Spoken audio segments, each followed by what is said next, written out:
big ideas.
Hello! Hello. I think I turned everything on and off. Yay! It's a banner day. I was gonna say, I think it sounds like you did. Wow. Touche. That is quite an accomplishment Thank you. Thank you. on a Saturday. Mm-hmm. Are you gloomy today? Maybe a little bit. I think it was probably worse yesterday than today. We're just in a bit of a swath of poopiness. It's But cold. It's cold here. It was is like cold. 40 some degrees this morning. Like, it's Mm-hmm. May. What the heck? The only thing I can hope though is maybe that means a cooler summer overall. Yeah, I was telling my husband, and I know that there's been numerous cool summers like this since we moved to Maryland, but I remember our first summer here in Maryland, and I think we moved like it was either late March or early April. And I can just picture that whole like May and June being really cold and rainy, and I'm just like, this feels like that again. Of course, that was 29 years ago. Oh. Hey Tish. Yeah, Hey Tish. I'm not complaining about the fact that it's the end of May and I haven't had to turn on any air conditioning yet. I know. I'm not either. But I then love the that. the water, yes, although the water though, like we've had flooding, not where I am, but within the state we've had flooding because of all the rain. We have had a little bit too, although the flip side to that is maybe there aren't a bunch of water bans all summer and not as much drought. But anyways, um, I'm excited to be here on this Saturday. If you're just joining us for the first time ever, I'm Jill and this is Stephanie, and we make up the shenanigan duos of quilt nerding. And this stream that happens on Saturdays sometimes, our stitching and glitching is a who knows? Who Who knows? knows? It could be anything. And it's meant to be low key. It's meant to be hanging out. We actually have stuff to show and tell today, which we might normally keep for another stream, but like we couldn't wait. We needed to show you. Yeah. And actually, And I've got stuff that even Stephanie hasn't seen. well, I can't wait to see that. Hmm. Did you notice that it's Bizarro World, I guess? Things like have flipped. Oh yeah, you put your eagle on the other side. You're like headless eagle. I need to slide them down a little bit. I have them just the height of this and the way that um I have my camera. Even the top of him, I think, is just cut off because Yeah, you and your decapitated eagle. there he is. There's his head. There's like a smidge of a beak. Yeah, these are two panels. They're like folding. They used to be one big panel, and they broke in half all the times I moved them. So I just swapped them out. I was like, Oh. my great grandmother's quilt has been in view for a while. I'm not ready to put it away though, so I just swap it out with the eagle. Well, that and I feel like lately you might have less quilts to choose from because you might have moved their location to an off-premises Yeah. location. Yeah, and that's something like I need to get in the habit of going there weekly, just to organize and move things around. And right now it's kind of like a heap of quilts in a locked closet in an off-site location. But I need to make it more of like a nice, tidy storage. And that's one of my summer projects now that I've kind of got like a little bit of time in between travels. Hmm. Organizing, and I like to organize things. I always think it's fun to like, I'm one of And you those feel so people. accomplished after. Yeah, and I just like things. I do like things to be neat. It's just it takes time away from like all the other things I want to do. So I know I come across often as a disorganized person, but I do value organization very much. Yeah, I've gotten some like organizing things actually on this stream done in the not so distant past Yeah, yeah. in the What was sewing that? room. Was that two stitch and glitches ago that you were organizing and freed up some space, some shelf Yeah, space in your in a yeah. closet, and I was making space to store my quilt collection. And it's funny, I was thinking about like that big top shelf that I freed last time. I was thinking about putting some quilts like up in there the other day. Did I do it? No, but I thought about it. And Well, that's half the battle. yeah, like if I don't ever think of it's funny, I thought about it and I did go up there, and what I ended up doing actually instead was there's a bookshelf right outside of the closet that you saw in that video. And I started reorganizing that closet a little better so that more things can fit on the shelf because the other night I was in the sewing room at the other house that's going to move to this room, and it has a few, not much, but just some things left over in it.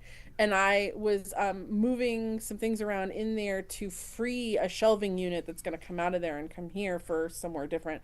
But it had me thinking like, oh, a couple of more totes and I actually probably have pretty much everything I really want out of there, other than like little odds and ends things.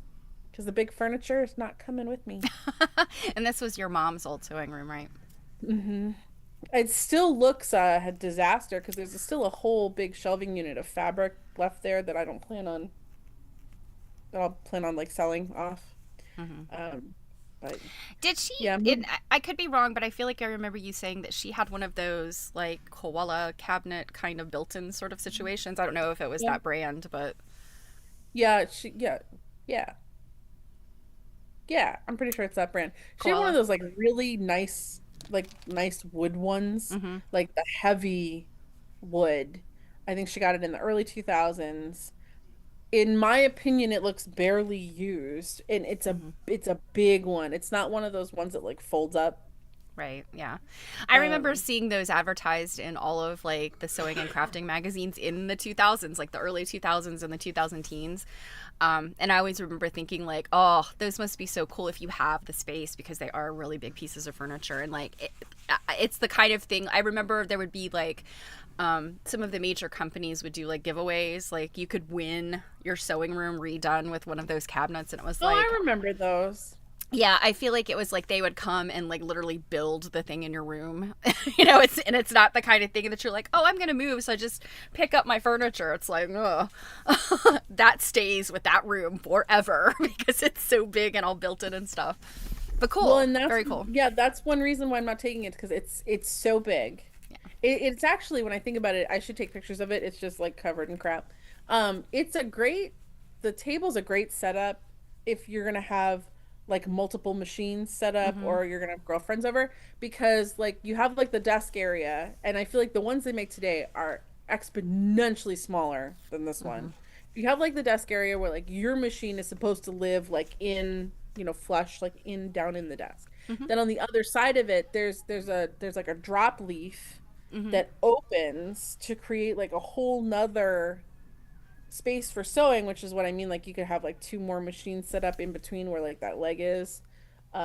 And that could be great, but it would not fit, not with how I've like arranged my room now. And even still, like I'm even worried it could just be too heavy for, because it's real, it's real wood. It's not like Mm-hmm. the particle board stuff that we make today. Yeah. Um, so and it does have like she did get like the accompanying like drawer units like on wheels. I might keep those, but like the desk itself. So yeah, it's gonna have to be I'm gonna have to sell it and it's gonna have to be a you gotta come and take it apart. Or you leave it and eventually when you sell the house you try to sell it to somebody who's like, I need a great sewing room, and you're like, what have I got for you? Yeah, here's hoping. I don't I feel like that is such wishful thinking when it comes to like selling property, but Well, you never know. I mean, you always hear about these things where people are like, oh, I found this perfect house, it's a fixer-upper, but wait till you see what it's got. yeah, I guess I gotta sell it to you and Rob, right? So you guys can retire up north. Something tells me that's not going to happen, but I'm pushing for it. We're the rest of us, we're gonna start a petition that Steph should come further up north. we'll go further south, if anything. We'll go back No, south. no. I can't do the winters, Jill. I just can't. And it doesn't matter to me that they're warm They're winters and not cold summers. the winters are not anything like they were when I was a kid. Like we had like next to no snow last year. So I don't know what you're talking about. Virginia had more snow than we did. So Well, one never knows when the tides are going to change, so we'll see. I don't know that they're ever going back the other way. That's not generally how global warming works. Well, who would have guessed, if unless you're a scientist, that global warming causes local cooling? So I don't know. I'm not a climate change scientist, so you just don't know. You don't know what's going to happen next. I mean, really, there's an episode of Big Bang Theory where Laurie Metcalf, as Sheldon Cooper's mother, says. Scientists are always finding out something new. Like one minute bacon fat's gonna kill you, the next minute you can't get enough bacon fat in your diet. I just had bacon fat this morning. That is the delusional world that I live in. Bacon that's delicious. It is Well, delicious. speaking of like things that are delicious, because some of what I have to show, I don't have a picture of it, but my trip experience does include a grilled cheese sandwich Mm-hmm. with bacon jam. Mm. Mm-hmm. Um, but yeah, I got trip photos to show. Do you have trip photos to show? I have some stuff I've already shown on my stream, so we can maybe do the fun stuff first that I haven't Well, seen or that you then have to show. let's just start with yours because I have Oh, quite a lot of photos oh, to show. okay. All right. Well, we'll go through mine quickly because I'm not sure of our friends that are here who has seen what. So bear with me for 1 second. Mm-hmm. And also like all this weather like is just like I can't like heaven forbid I have like some nice curls. Like what is this? Like why is this what I get? Like Yeah, I had to let's see. Hopefully this is gonna share. Are you able to see the pictures of the tape on the mm-hmm, table? Okay. mm-hmm, Um, yeah, I took a mm-hmm. shower a little while ago to wash my hair so that it would not be as insane as it was. And obviously I need to cut my bangs, but oh yeah, I had this like sculpture on my head from all of the rainy humidity. Oh, it was terrible. So I feel your pain. Okay, so without further ado, so in our most recent travels, just to kind of give the lay of the land, we went to an event called the Penn Dry Goods Show, which takes place in Pennsburg, Pennsylvania, at the Schwenkfelder. Oh gosh, I always it's History and Heritage Center or Schwenkfelder Heritage Center. I always get it wrong. In any event, if you Google Schwenkfelder, you will find it because this is a very concentrated community, and the Schwenkfelders were a religious sect in like the 17th century and 18th century that fled from I believe it's the Moravian and Bavarian regions because of religious persecution and came here and they settled in Pennsylvania. So you've got all of these people: Moravians, Amish, Mennonite, Brethren, Schwenkfelders. So it's a really interesting place to study. There's lots of history there. So anyway, long story short, Penn Dry Goods puts on this wonderful event, or the Schwenkfelder puts on Penn Dry Goods, which is this wonderful event every year. 2 days, bunch of lectures, super nerdy stuff. If you really love to nerd out, you'll find your people there. And then they do a bunch of other fun stuff. So I was lucky enough to take this tape weaving lecture. And it was originally billed as having some hands-on, and I remember reading and thinking there is no way these guys are going to have time for hands-on because it's only an hour lecture. I think they probably bit off a little more than they could chew in their proposal.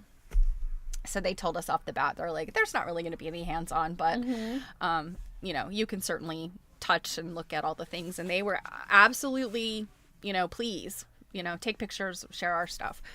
Some of the other lectures, and researchers don't prefer not to have their things shown. So I didn't really take pictures from other sessions. So, hey, Janet. So this is woven tape. And this is something that was ubiquitous in a colonial household. Something we don't need today. We don't think about today. We certainly don't manufacture Can you today. zoom in at all? Yeah. I have some better pictures that are zoomed in. We don't manufacture this today because we have twist ties, regular old string, all kinds of stuff. We have elastic for our pants. We have bread clips in our kitchen. We don't have to tie up seed bags anymore. We can glue packets shut. Like, there's so many things that have replaced this item. And I think that from a material culture standpoint, it's really interesting to look at this kind of stuff because nobody has any use for this anymore. Nobody manufactures it anymore unless, you're doing like historical reenactment or, that kind of thing. So the tape lady, Eleanor Biddle, was a person that a woman they were friends with, and she started making hand-woven tape around the bicentennial and became the tape lady. And unfortunately, she died in April. She was 101. So I think she lived a nice long life. And, the end of her life, she was doing something that she really enjoyed. And teaching, she would teach this.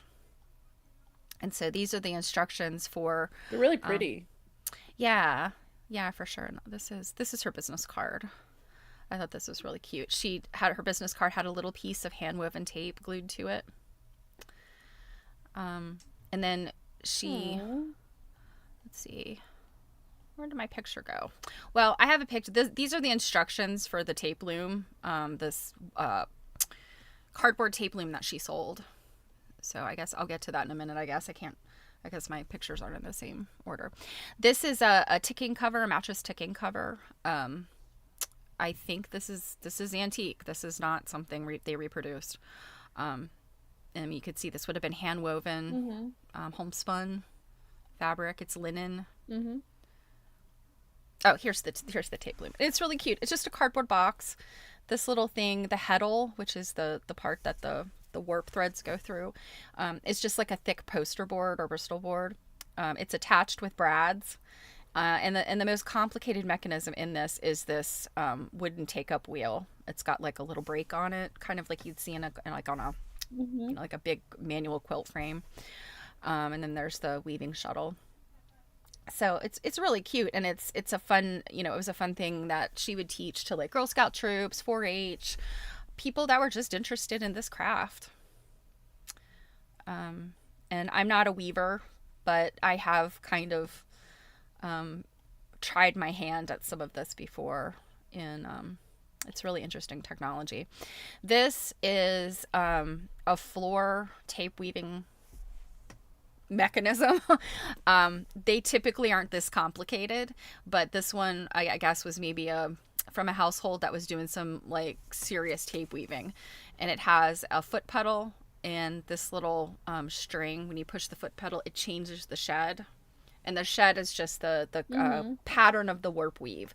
So it opens up one way and you pass your shuttle through, and then you press the thing and it changes the shed, and it, lifts up every other. Woven tape is usually like an every other situation, like even weave. Whereas if you look at some very similar types of weaving, like in South and Central America, they'll do pattern weaving. And it's a lot more complicated than this. And these are just a bunch of views of that thing. And then these are all of the other tape looms that they have in their collection. I would imagine they might have more. They just brought, these. But all kinds of different configurations. And, I would guess that different households, you've got a man in the family who's a carpenter. These kind of things would be pretty simple for those people to make. I think you could probably buy very fancy ones. This one has got this little mechanism. I actually saw one. I saw one in an auction the other day. Oh, yeah. That sold for a lot. Yeah. So the interesting thing, one thing they mentioned that I probably did mention the other day, is that you often will find these, but they're incomplete. They're missing a lot. And so they're really more of just like, it's a decorative item. And I'm specifically talking about the heddle. I'll show you in a minute a heddle that's very decorative. But this is the beater. And typically all you really need is like a little stick to kind of press your weft threads down once you weave them. But this has got this fancy little, it's almost like a real loom. You have that beater thing that comes down and packs down the weaving. I think it's so cool. And these things are, they're small. They're like, this was, I think, a shipping box, like a recycled or upcycled box that had another purpose at one time. And then these are what they'd call knee heddles. So this right here, you kind of squish it between your knees. And this really big one on the bottom, one of the guys was like, Eleanor could manage this thing. We cannot. It's just, you're trying to hold this thing between your knees and keep the warp threads taut, and this thing wants to like go everywhere. So they had built a little stand for it that it would slip down into a stand. And I think I have a picture of that in a minute. Just a tiny one. Yeah, this is one of the big board down in a little stand. And then this is another one. I think tape looms are very similar to spinning wheels. You'll find these bits and pieces of them out there, but they're really, dealers have put them out there as decorative items. They're missing important parts, so you couldn't necessarily just take something like this from an auction or an antique store and start weaving with it because it may be missing important parts. This one I thought was fun. It was the most simple one they had, and this was from Eleanor Biddle's private collection. She apparently put this. It's a paddle. She kept this displayed in this bottle, which I think is some type of antique Williamsburg thing.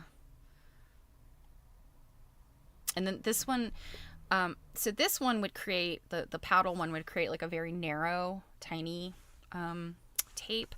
This, you could see how many warp threads it's got. It creates a much wider tape. So if you think about a belt, like a canvas belt, it would kind of be like that. And these are shuttles. And I was interested, you loop, when you make this, you loop the weft yarn or thread. You wind it and you loop it over this. And it's interesting. He showed you literally, with your finger, you press that little tong out to grab it. And I was like, oh my gosh, I would have thought that would break it. And it's not. It's just, I guess, the type of wood these are made out of. It's just springy enough that you can kind of press that little tongue out and grab it with the thread. So then that's how you'd wind these, and you'd keep that point there to make sure it could guide its way through the warp. Interesting. Yeah. And then I love these pictures. So Eleanor Biddle, this is 1944. She was World War II. She and her husband, I think they got married when they were a little bit older, and they, World War II, they were both in the military service. She was a wave, which was the women in the Navy. And so this was 1944, and I think it's Brooklyn. And then this is her. They didn't give a specific date, but I mean, obviously, more recently. I don't know if it was super recent, but you could see she's, much older here. She's still wearing the uniform parts. It's a different skirt, but she could still wear her jacket, and she had her hat on. I thought that was so sweet. And then these are some of the garments that they brought to show, not only the tape weaving, but also the fact that, these are linen and wool blend petticoats. They have linen waistbands, and these were really interesting to touch because the petticoat itself was super scratchy. I would not want to have worn these with bare legs. I would want to have been covered because they were so scratchy, but I bet they were very warm. And then these waistbands were made with a pretty heavy linen yarn, and so they were very dense and firm. So I could imagine if you were wearing not really a corset, but a bodice underneath your clothes, then this petticoat would sit on the hips of that bodice, and it would create a kind of a nice firm structure there under your clothes. So that, when you hear people talking about horrible corsetry and all that stuff, not always true. If you think about just the bras we wear today, that's the kind of the bodices were sort of long versions of the bras we wear today. And then the clothes kind of sat on them.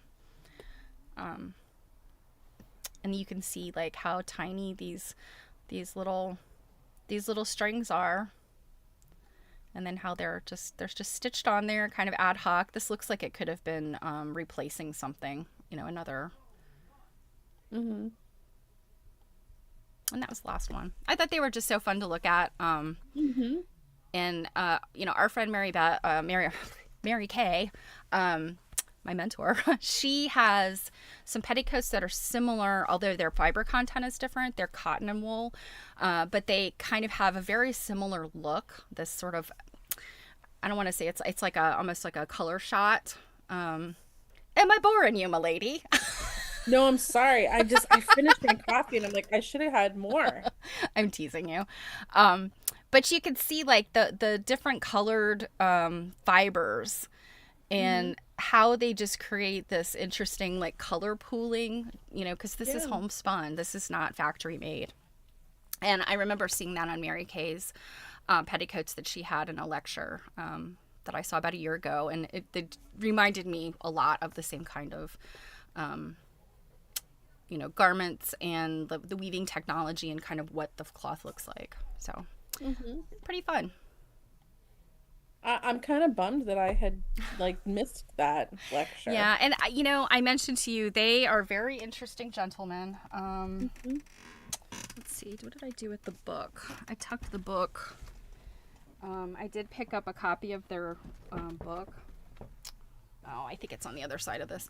It's called The Big Book of Flax. It's not difficult to find. It's a little pricey because it's a pretty thick book. It's by Schiffer. And this is interesting. I don't know that Schiffer uses this tagline anymore, but apparently their tagline used to be "Find your niche and scratch it." Isn't that funny? Because we think about the stuff that Schiffer publishes, like in our research world, really, really well photographed, you know, juicy content. You know, they're generally not going to be books that are about like, here's how to make blah blah blah. It's like let's get down and nerdy and dirty with this stuff. And both of our friends, Dawn and Anne, had published with them, so you know when you see a Schiffer book, it's gonna be good. And I would say that their flax book is very good.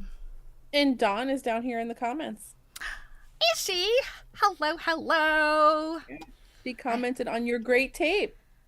Wonderful. And then awesome. We said hi to Janet. We've also got Jan and Robin. Hello, dears. Guys. So, yay. I'm actually wondering, like, should I grab a soda real quick?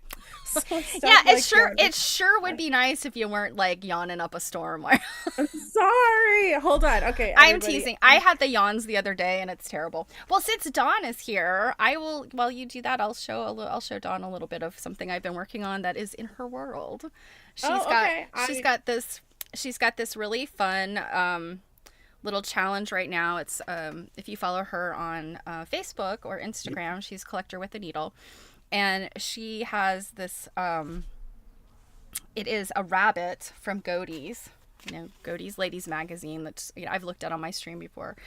And I'll have to apologize for my printer is totally broken right now. But so this is the terrible printout I got. But it's basically this illustration from Godey's of this rabbit pincushion. And the instructions for this thing are just basically like, take some flannel and make this. You know, so much for good like instructions, like, you know, tutorial instructions. But so Dawn's challenge for this is like, if you want to participate, how would you make this thing? So I have started working on mine. I'm not going to show it because it's going to be a surprise, but here are some of the fibers I'm working with. So I don't know if this is, so this is something called a Whisper.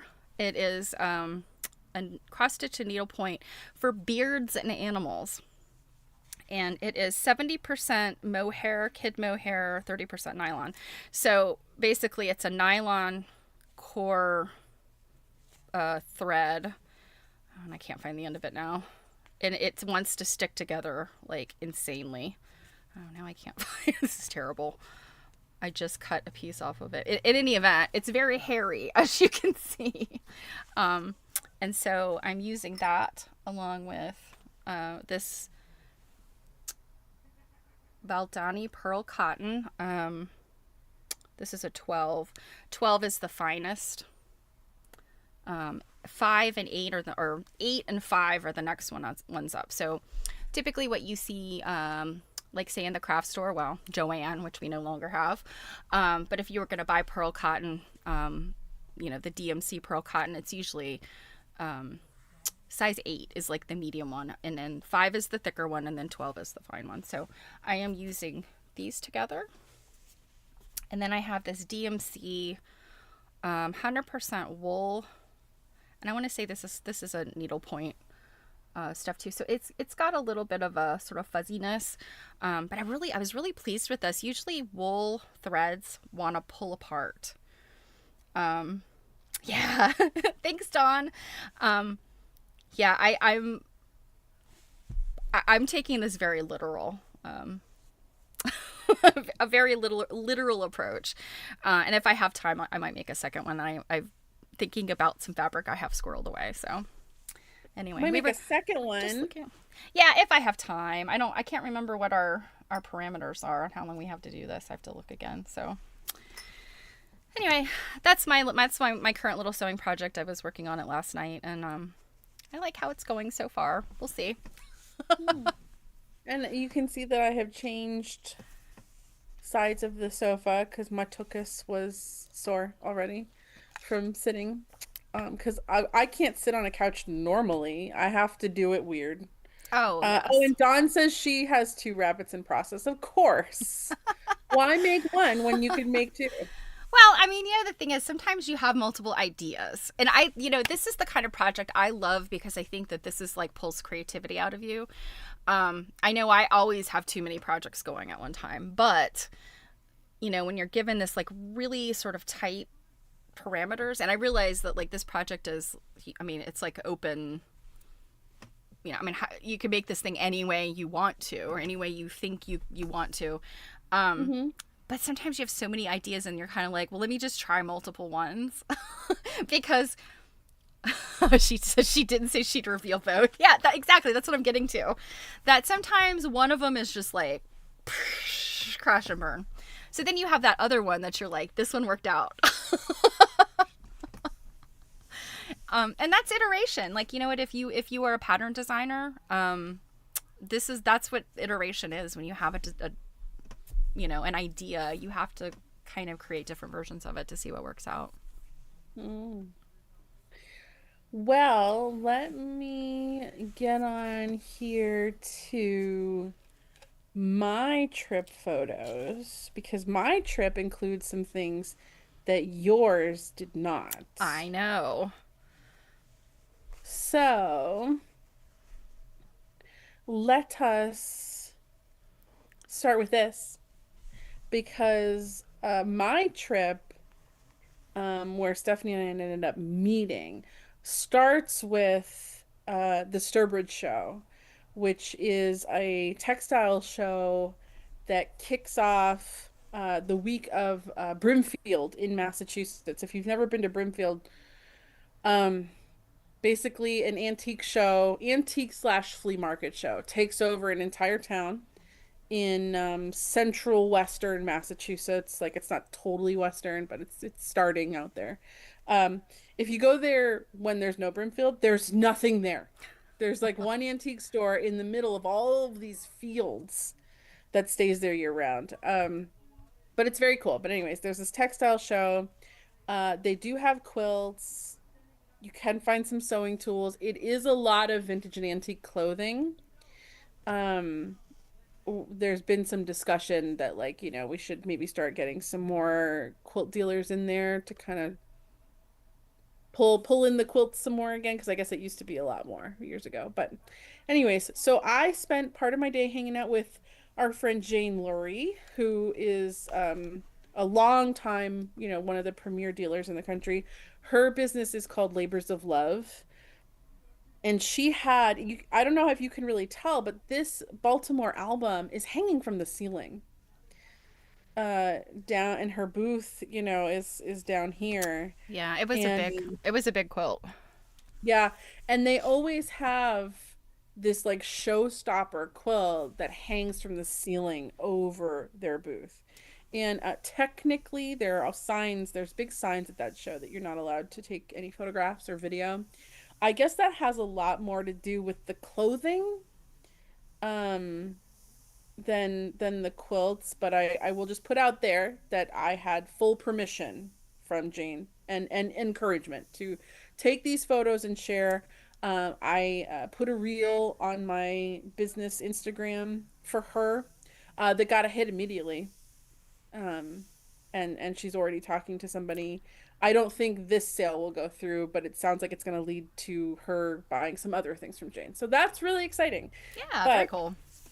this quilt was so Like when I tell you how freaking amazing it was.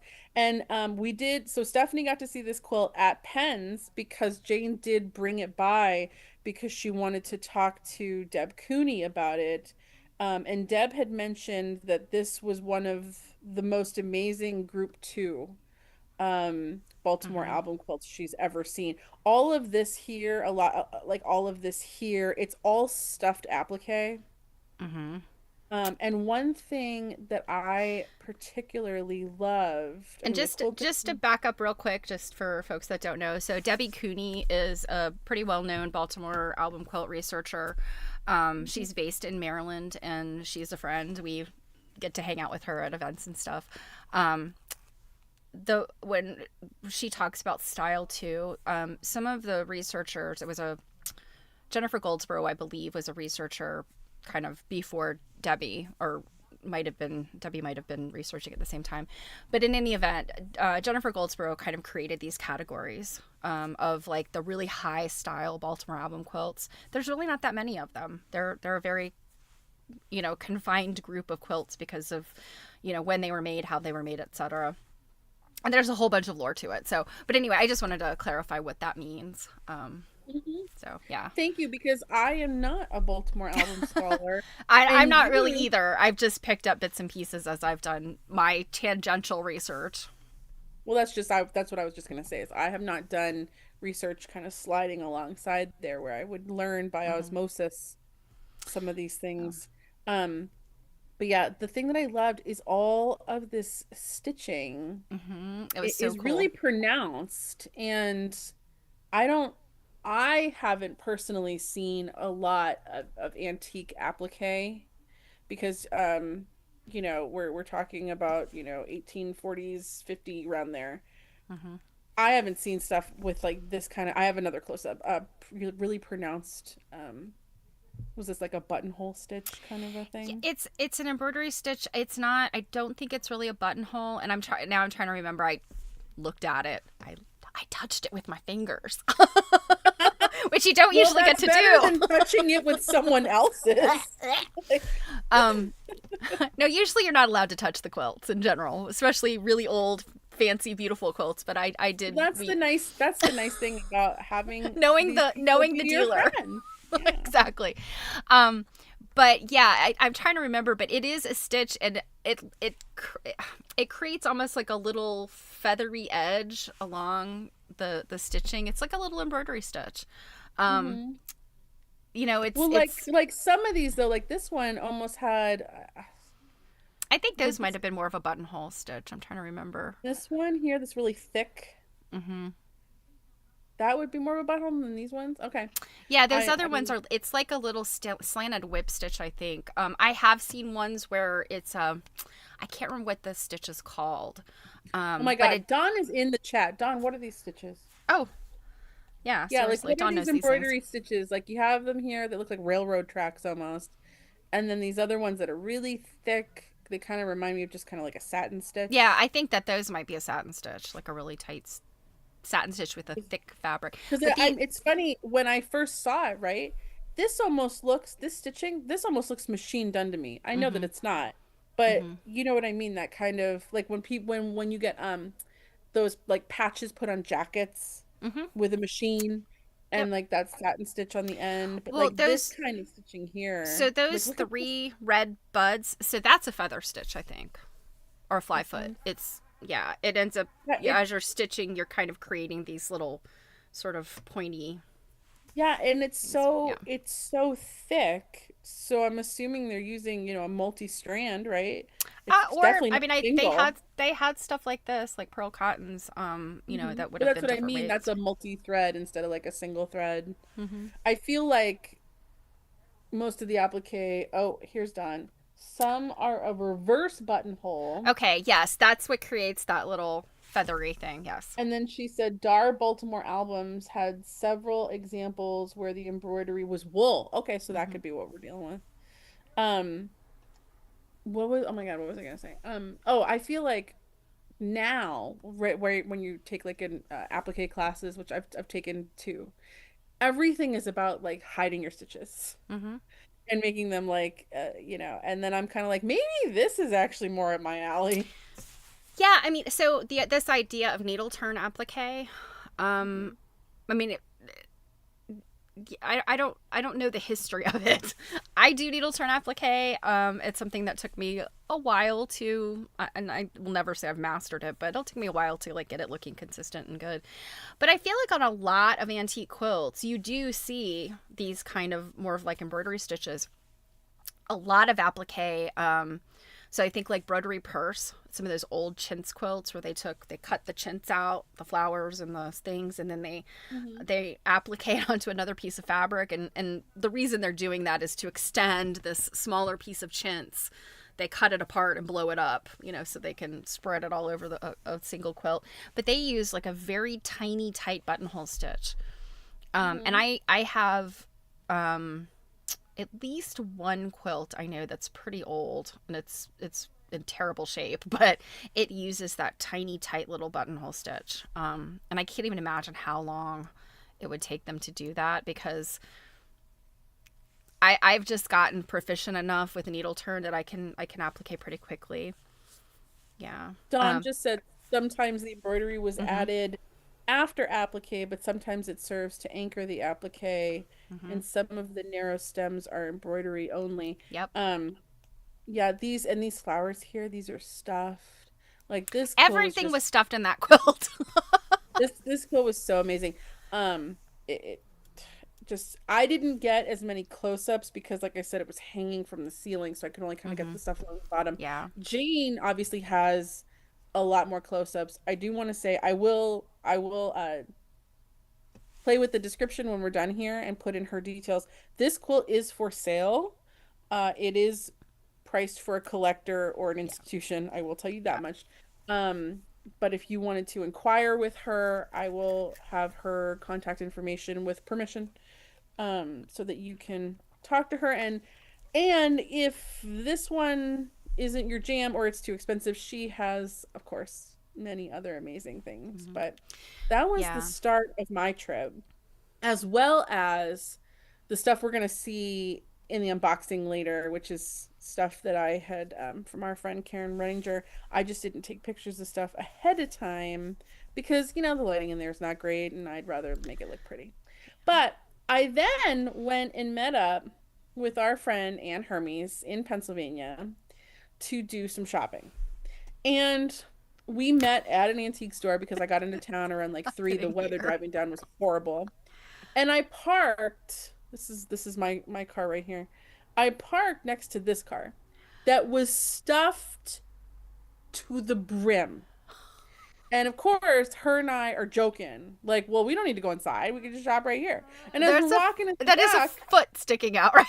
yeah, as we're just like walking by the car, I kind of do like a what? And then I'm like, and then like this.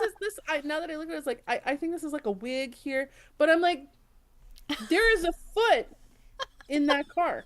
It's clearly, well, I mean, clearly from the picture, in my opinion, it's like Halloween type of Oh yeah, no, stuff. it's clearly fake. Like it's Yeah, clearly fake. you can buy these kinds of things in antique stores. It's probably a dealer that, but It's yes, what's that's funny? pretty It's like crazy. You're during like, ah, the dealer went in to get things out of their car and like fell in and died. or they like cleaned out a house and got a foot with it. But like like during like Halloween time, you might like people will get that fake stuff that like hangs out of their trunk. It's like a Hmm. foot hanging out of their trunk. But yeah, Yeah. like out of the corner of my eye, I'm just like, so of course I'm like, well, I'm taking a picture. So I didn't get, of course, there's no identifying markers. Like I didn't get like the license plate on here or anything. But I was just like, uh-huh, that's okay. Um, so yeah, we did eventually, like go inside. I have been putting up, if you follow me on my business Instagram account, JA Antiques and Vintage on Instagram, I've been making reels. Actually, I made them all last night. Um, of stuff from the trip last weekend because I had a whirlwind trip. You did. Uh, You did a yeah, lot. of going here, there, and everywhere.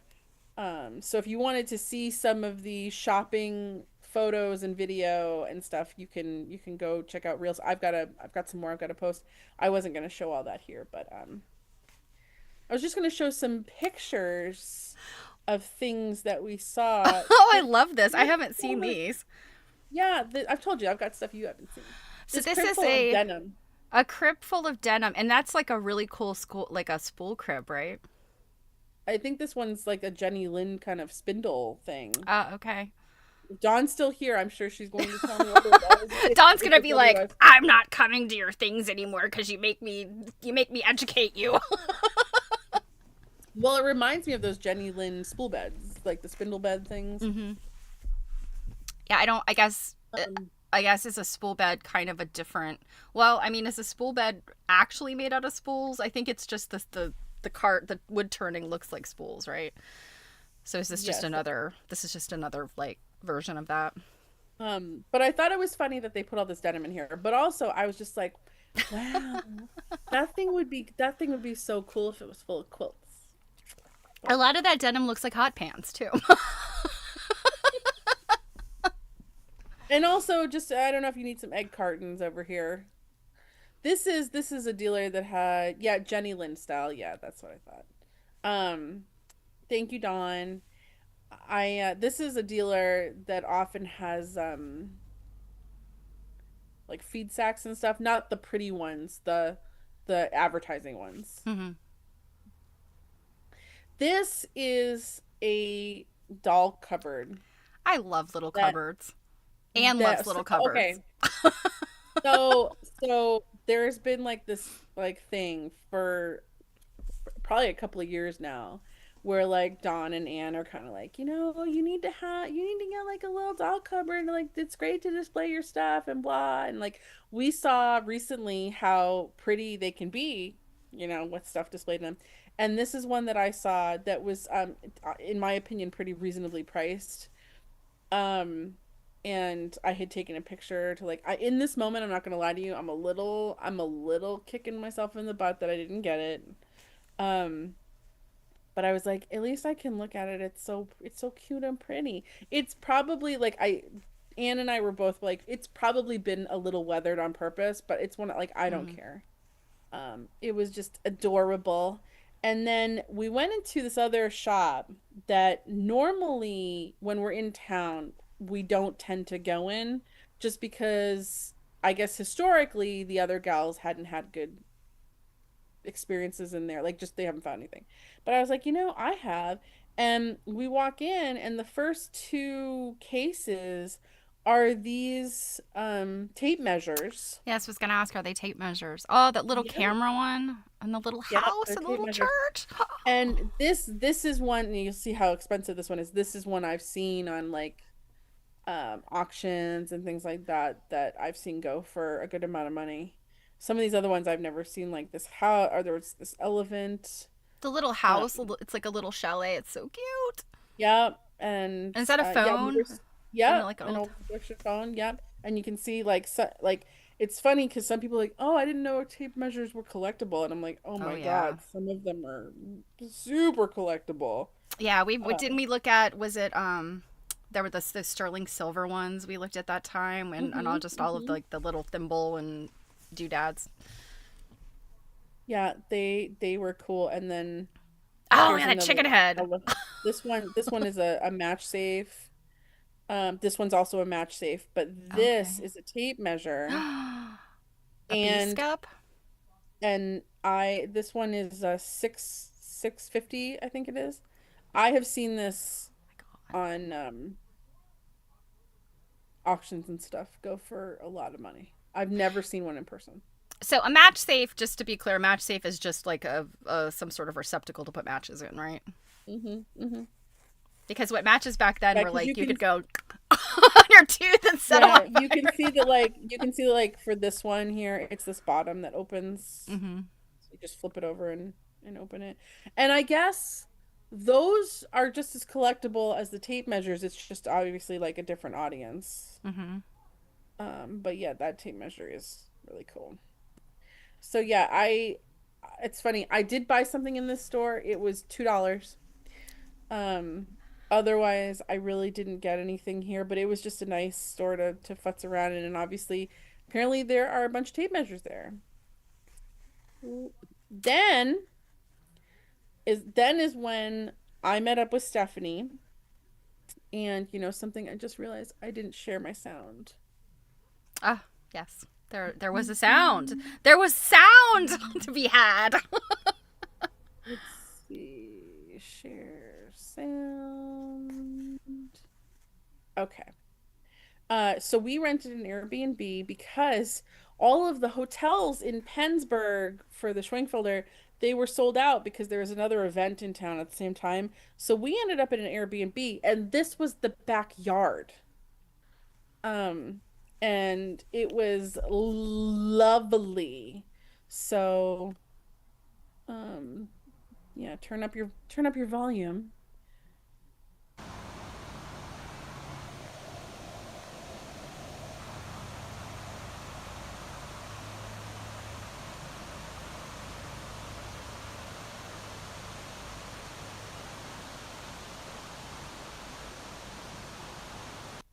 So it had a little fire pit here, and then I've got another video. All this stuff in the back, that's all waterfall. Yeah, I think it's a dam. I think maybe I'm not sure.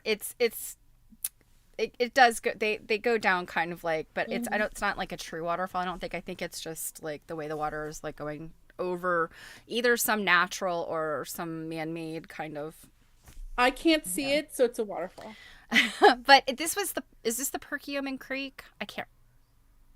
Did I get Yes, the I name believe right? so. Yeah, Yeah, I believe it's so.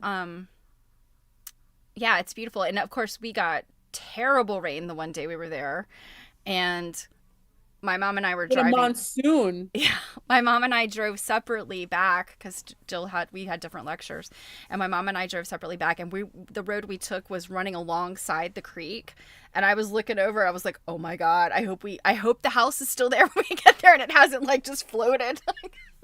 But surprisingly, even though the level of the creek rose significantly, it didn't overrun the banks or anything here. So I've got another one.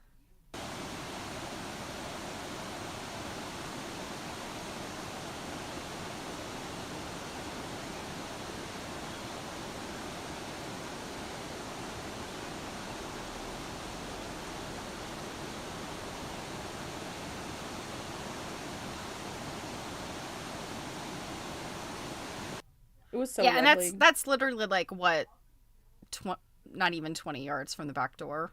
Like it's Yeah. Yeah.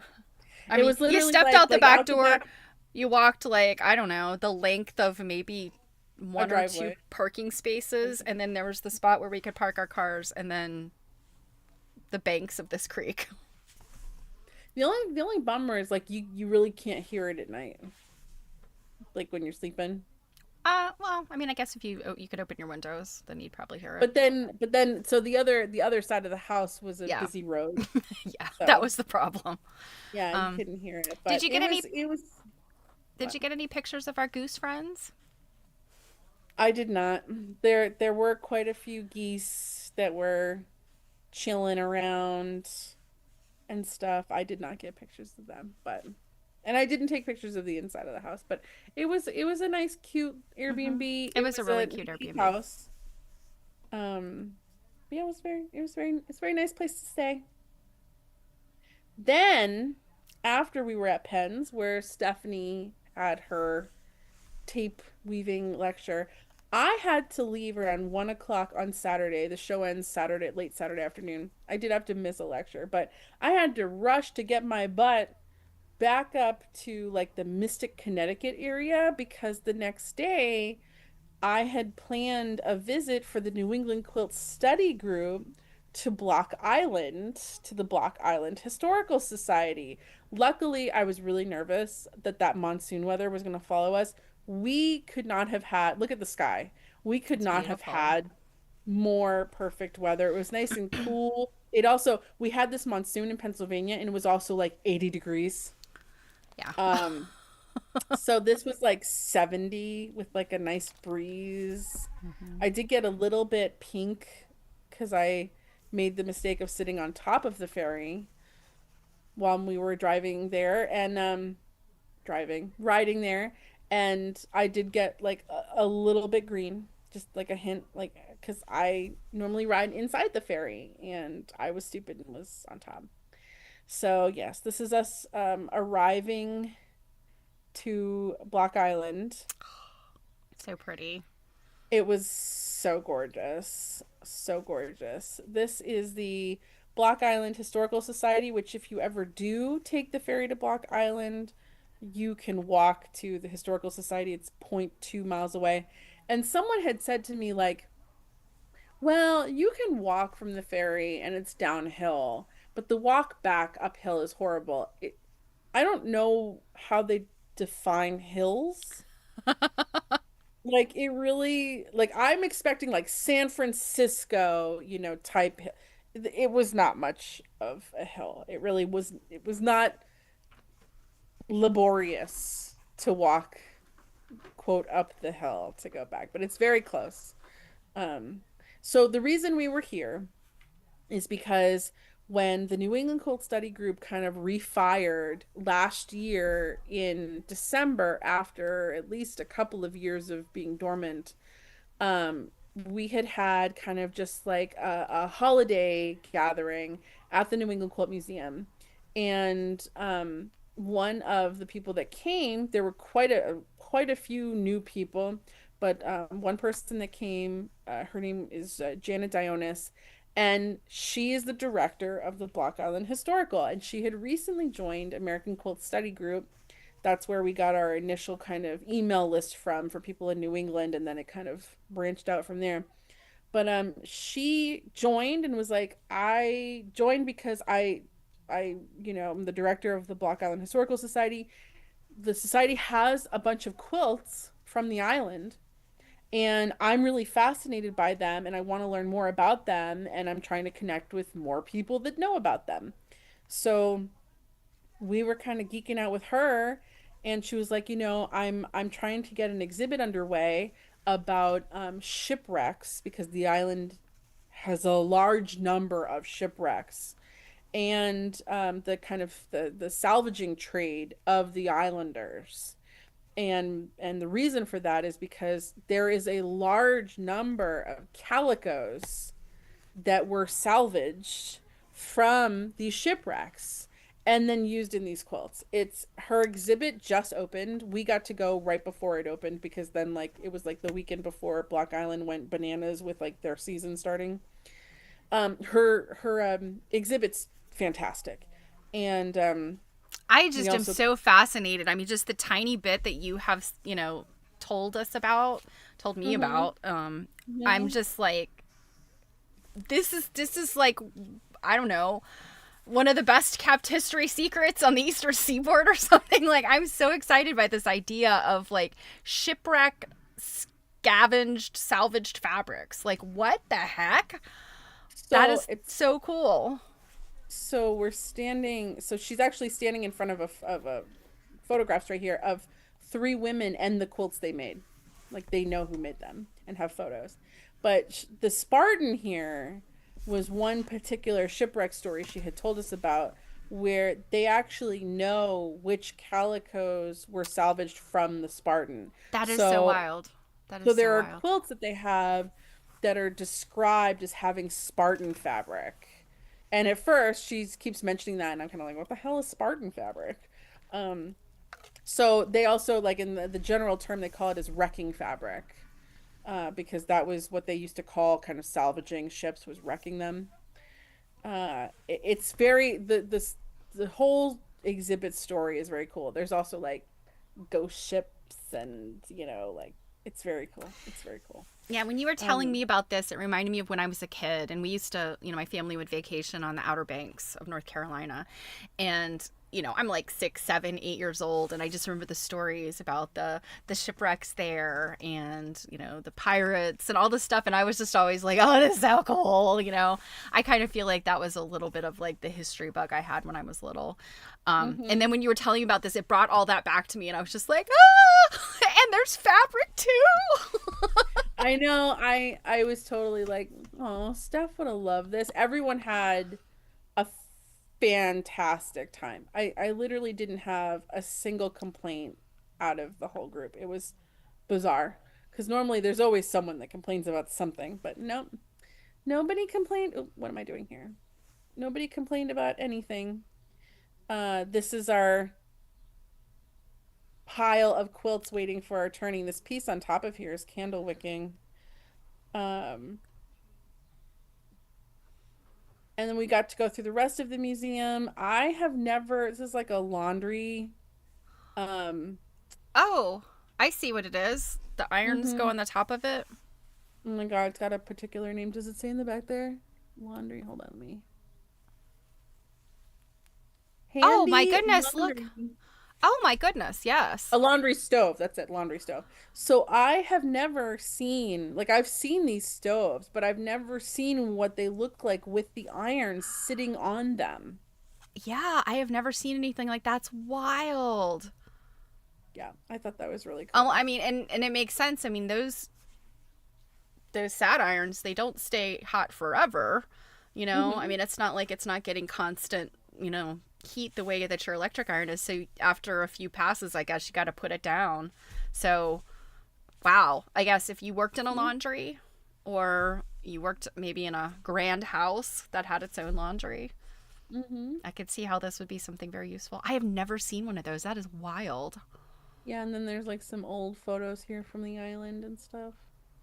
Um, there were a number of historic garments they had. Again, like some of these photos are different than photos I shared in a recent reel on my That Instagram dress, account.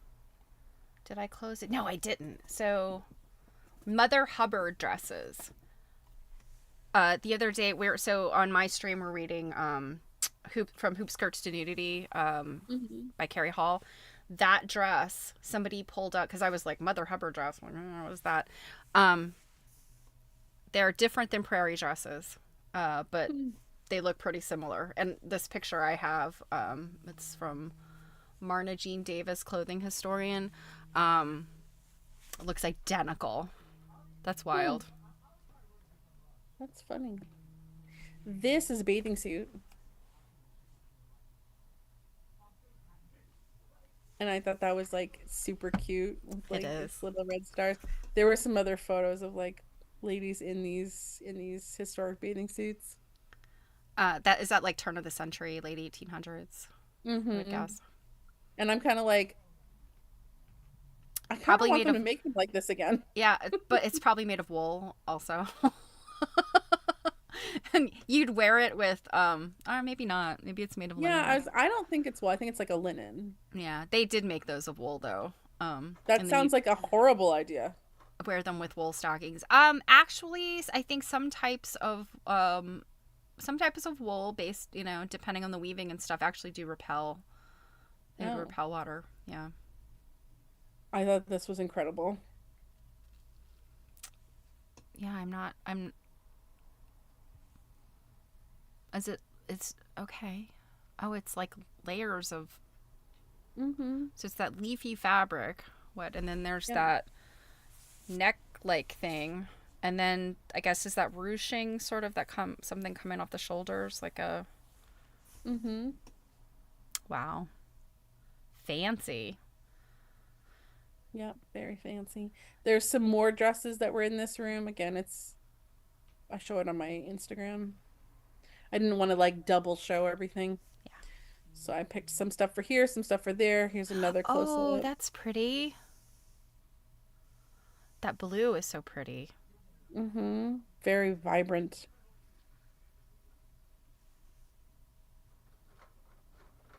And then this, so I wrote on this just to remind myself. So this is actually the view out like the side slash back door of the Historical Society because Janet's talking to us about wrecking cloth, and then she points and she's like, out there is Calico Hill. So you see this hill here.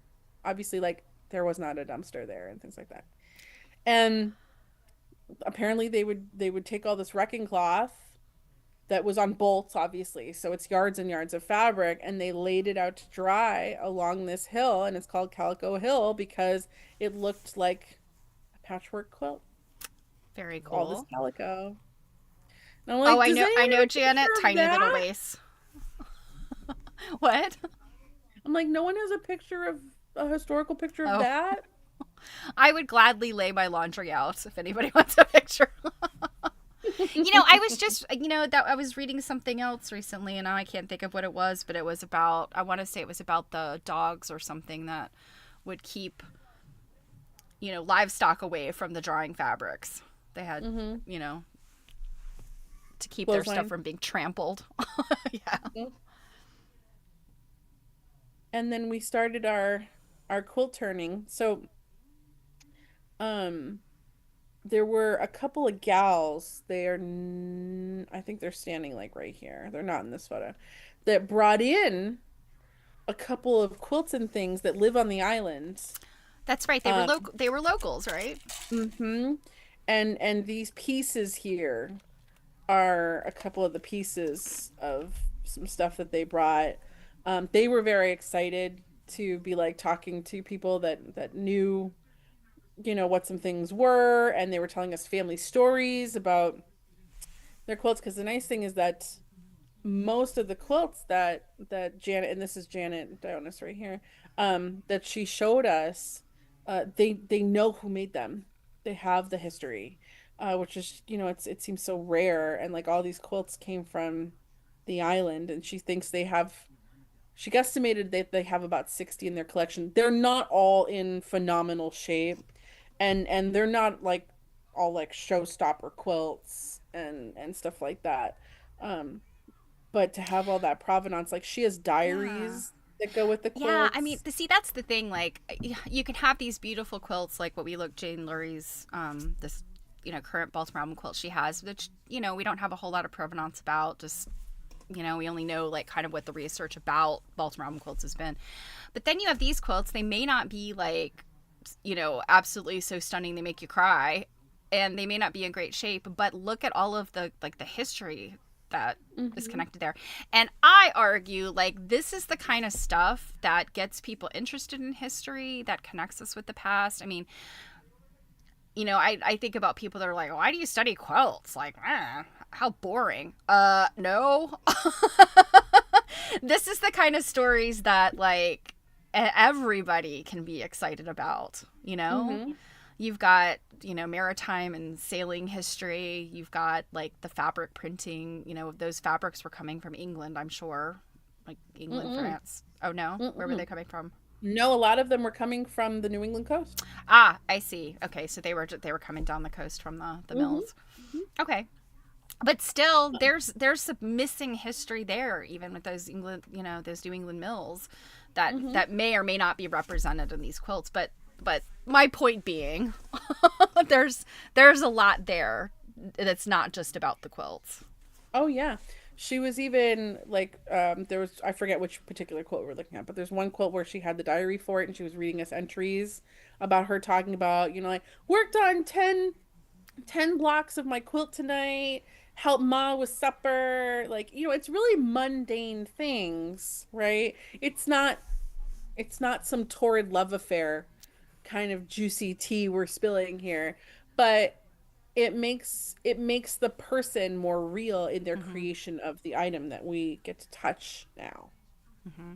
Um, yeah, here's that candle wicking piece. That was very, I had no idea that they even had that when Janet was talking to me about kind of what quilt she was gonna pull. She didn't even mention anything that was candle wicking. Oh, This that piece was tumbling blocks is pretty cool.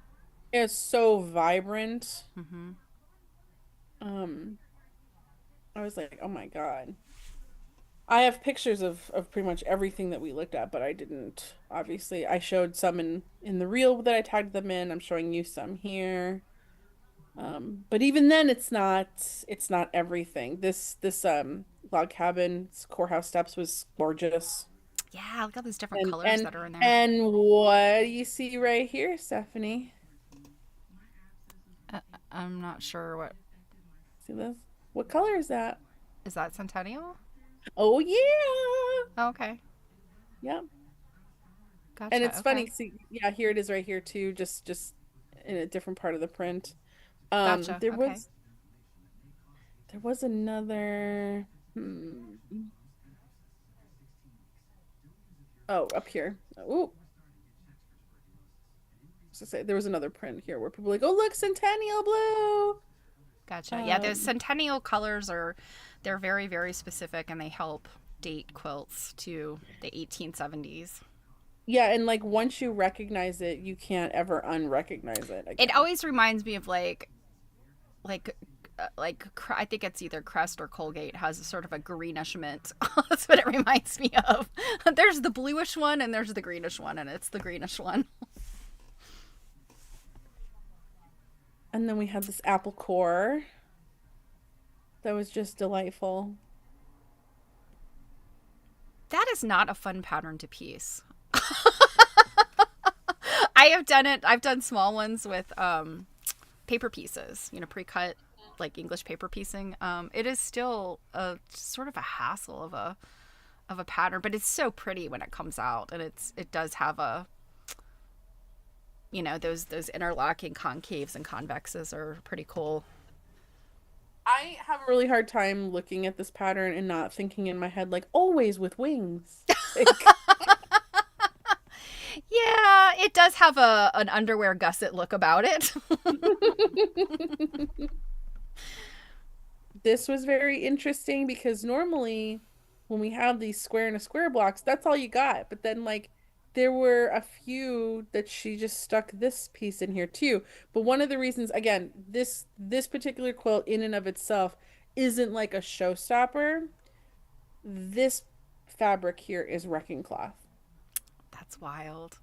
And the reason it's the alternating block is because they had so much of it. And then the point is that in a number of quilts we looked at, this fabric plays some kind of a role in the quilt. And then Gotcha. I guess there's some kind of men's men's journal entry or something, if I'm remembering correctly, where they comment about how like all the women have the same dresses after, a certain shipwreck and like a lot of fabric comes in, it's all the same. That's pretty funny. So that look at that block on the left. That's got that little patch. Mm-hmm. I love that. I love to see stuff Yep. like that. Nope, there was tons of make So do. I guess I'm curious now, like in terms of the shipwreck, was it like a free for all? Like, Yeah, I mean, a lot of times, like kind of like maritime law, um, if a ship wrecks on property you own the stuff that the can contents of sal- the shipwreck. yeah, the Gotcha. stuff that you can salvage. Okay. All right. Well, here's Now, hoping that like a hostess truck wrecks on my front lawn.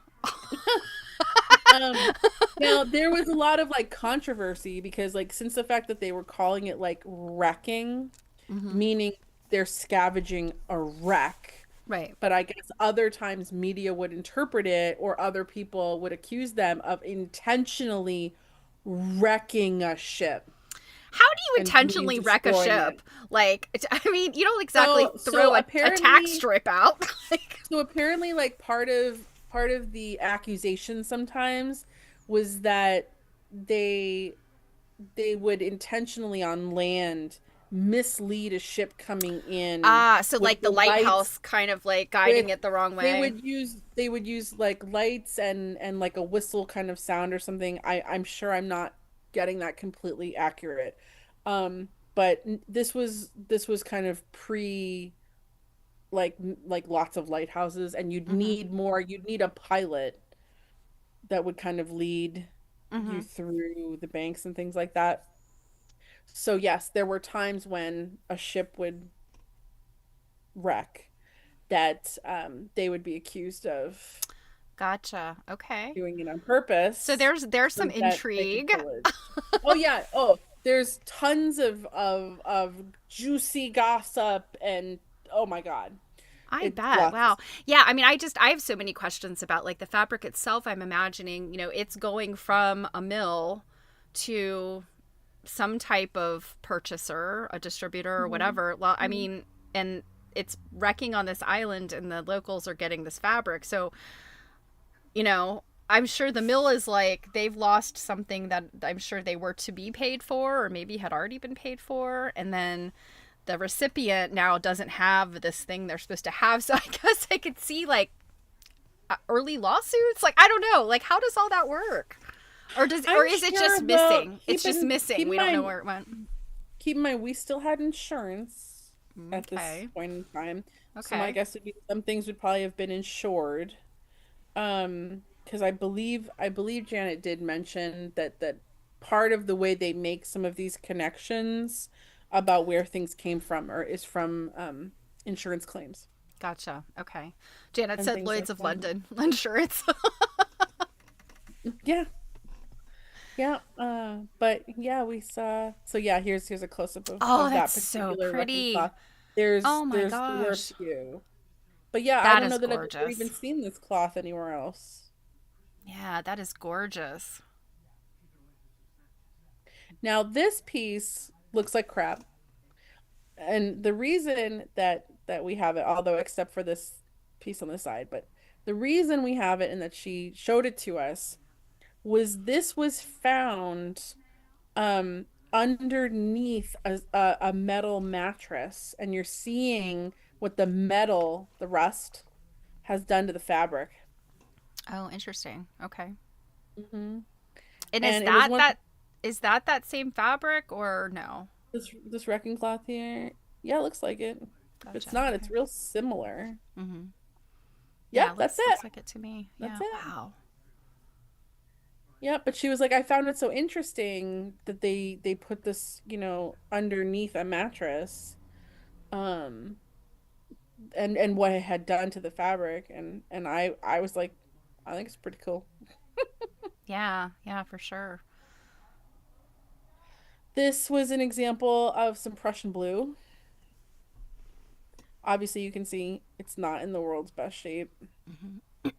But And I actually, that's another one of those fabrics that the people use to date because hmm it was a specific type of process and hmm you recognize it by that kind of color. hmm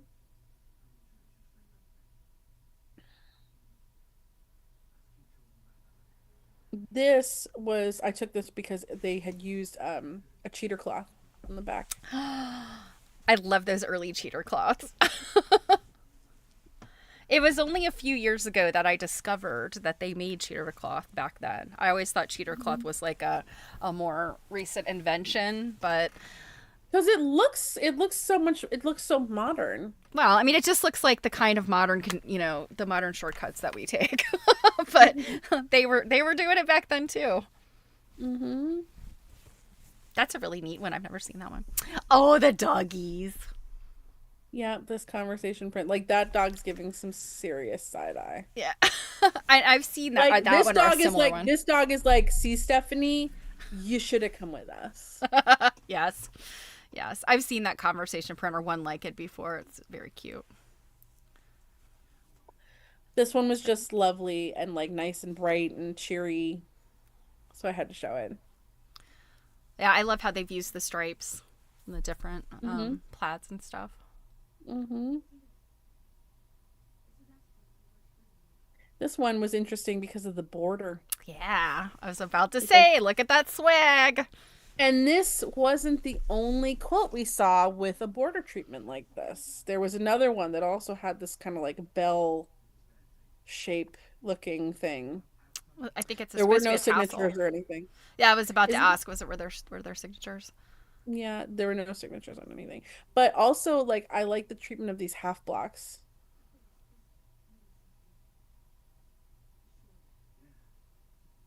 Very cool. This fabric Ooh, was just gorgeous. look at that. Mm-hmm. That's very striking. The red, the is that red or double pink? I know sometimes they photograph similarly. You know, I think it was a double pink. That's very striking. Now, would that be considered a morning print or no? So there was kind of some debate. Oh, Like that's one reason I was looking at it so much because I it almost has a bit of like a purplish haze to it, like in person in natural light. The photo obviously didn't pick it up at all. I think the general consensus was like yes. Um, because like morning prints can, it's not like one particular hue, you know what I mean? So, but yes, we were oogling this particular print for a while. And then I promise Janet's not as creepy as she might be looking right here. This is one of the locals that came by to show us quilts, and then they stayed for Oh, the that's rest of nice. our meetings. They found it very interesting. Now, this bow tie quilt, right, is, I think we started with 30s, but then as we were looking at more fabrics, we were thinking we could be going more into the 40s or 50s. Hmm. But the reason this was so interesting and the reason this laptop is here is Janet had an interview with the maker before she died. Oh my gosh, that's amazing. So we were listening to that. It wasn't a video interview. It was audio. But she was telling us about this quilt and talking about particular, let's see, did I get any pictures of the particular? Okay, so she was talking about how like this piece here, I'm pretty sure, was a dress she used to have. Oh yeah. And um I don't know, I may not have gotten a picture of the particular fabric. There was another fabric I think she said like was her mom's apron. And Yeah, I mean um that's the kind of, history that is in these quilts too. mhm. So that was super fun to be able to hear her voice. That's really neat. Ooh. Yeah, this was just Wow. super vibrant and gorgeous, and like what a great piece for fabric study, huh? I know. So, was there an age range or a date range on this one?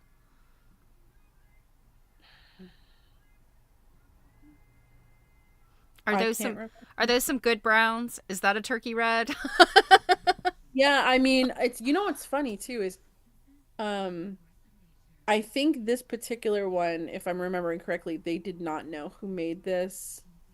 Um, but when you see some of the other ones and somewhat kind of like the lack of variety of fabric because they're an island and it's a Hmm. small island. It's like 7 miles by 3 miles. It's not Hmm. a big island.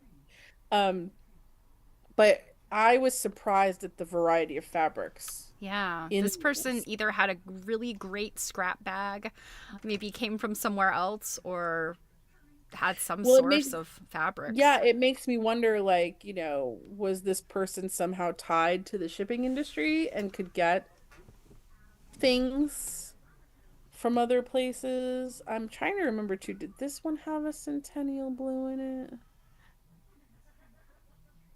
Maybe not. We saw like over like 20 quilts, so I could not keep. I loved this print right here. So cute. I could not keep track of what was what all the time. Um, Gosh, this has so many different fabrics in it. so many. So many. But I mean, you can see like some morning prints in here. So, I mean, we're probably talking, late 1800s, early 1900s. I think someone had pointed out something in here that was pretty old. So it was definitely like a deep scrap bag. But yeah, this was probably one of the most crisp and like vibrant ones we'd seen. Ah, And this are shiny. those kitties?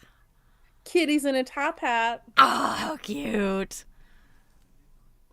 Those conversation prints are just, they are to die for. The late Yeah, 1800s, early whoever invented 1900s. those, Hmm. they knew what they were doing. And that is my last piece Well, from here. that was a fun look at your trip there. I remain jealous that I didn't get a chance to go, but I'm hoping that our invitation to return and hang out with Janet is still there. And also, I'm hoping to maybe at some time in the near future, Janet might be doing a lecture somewhere. I don't know. Mm-hmm. Fingers crossed. I hope to be able to see and hear more about this stuff because it's so fascinating.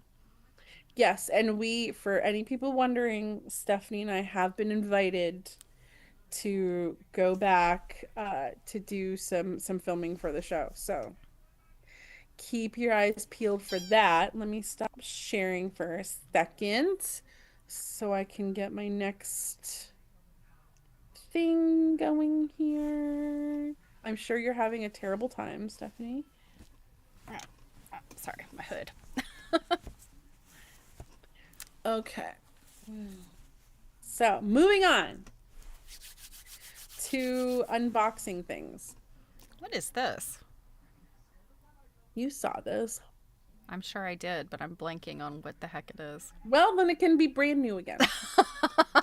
So, everything I'm going to show I got from a dealer friend of mine who had, like last year, she called me and she's like, hey, I'm going to buy this big collection and I really can't handle to kind of deal with it all myself. Can I count on you, to take some of this off my hands? And to I'm buy like, some to buy some of it.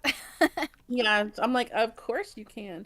So a few things in here I probably intend to keep in my collection for a while. Other things are definitely going into the shop. So this particular piece is going into my collection, but otherwise, like, if you see something interesting, don't hesitate to reach out. So this is a like paper covered box, and it's not in like pristine condition here, like you can see along the corner here and stuff like that, but it is still in good enough condition that I love it. This was a pretty neat thing. Yeah. Oh, now you remember. Yeah, I remember now. Yeah, it's a sewing box. So obviously, like this mirror here is cracked and stuff, but like I don't care. And what I can't remember the date on is 1830. 38. Mm-hmm. 38. Yeah. And this is, I don't know who all this name is, but I know that this M is Mary. Mm-hmm. And we know that because it has the original note Mm-hmm. inside. Yeah. And the handwriting. Gosh. That says it's a present to Mary from her brother. I can't read the brother's I think name. it's Francis. Okay.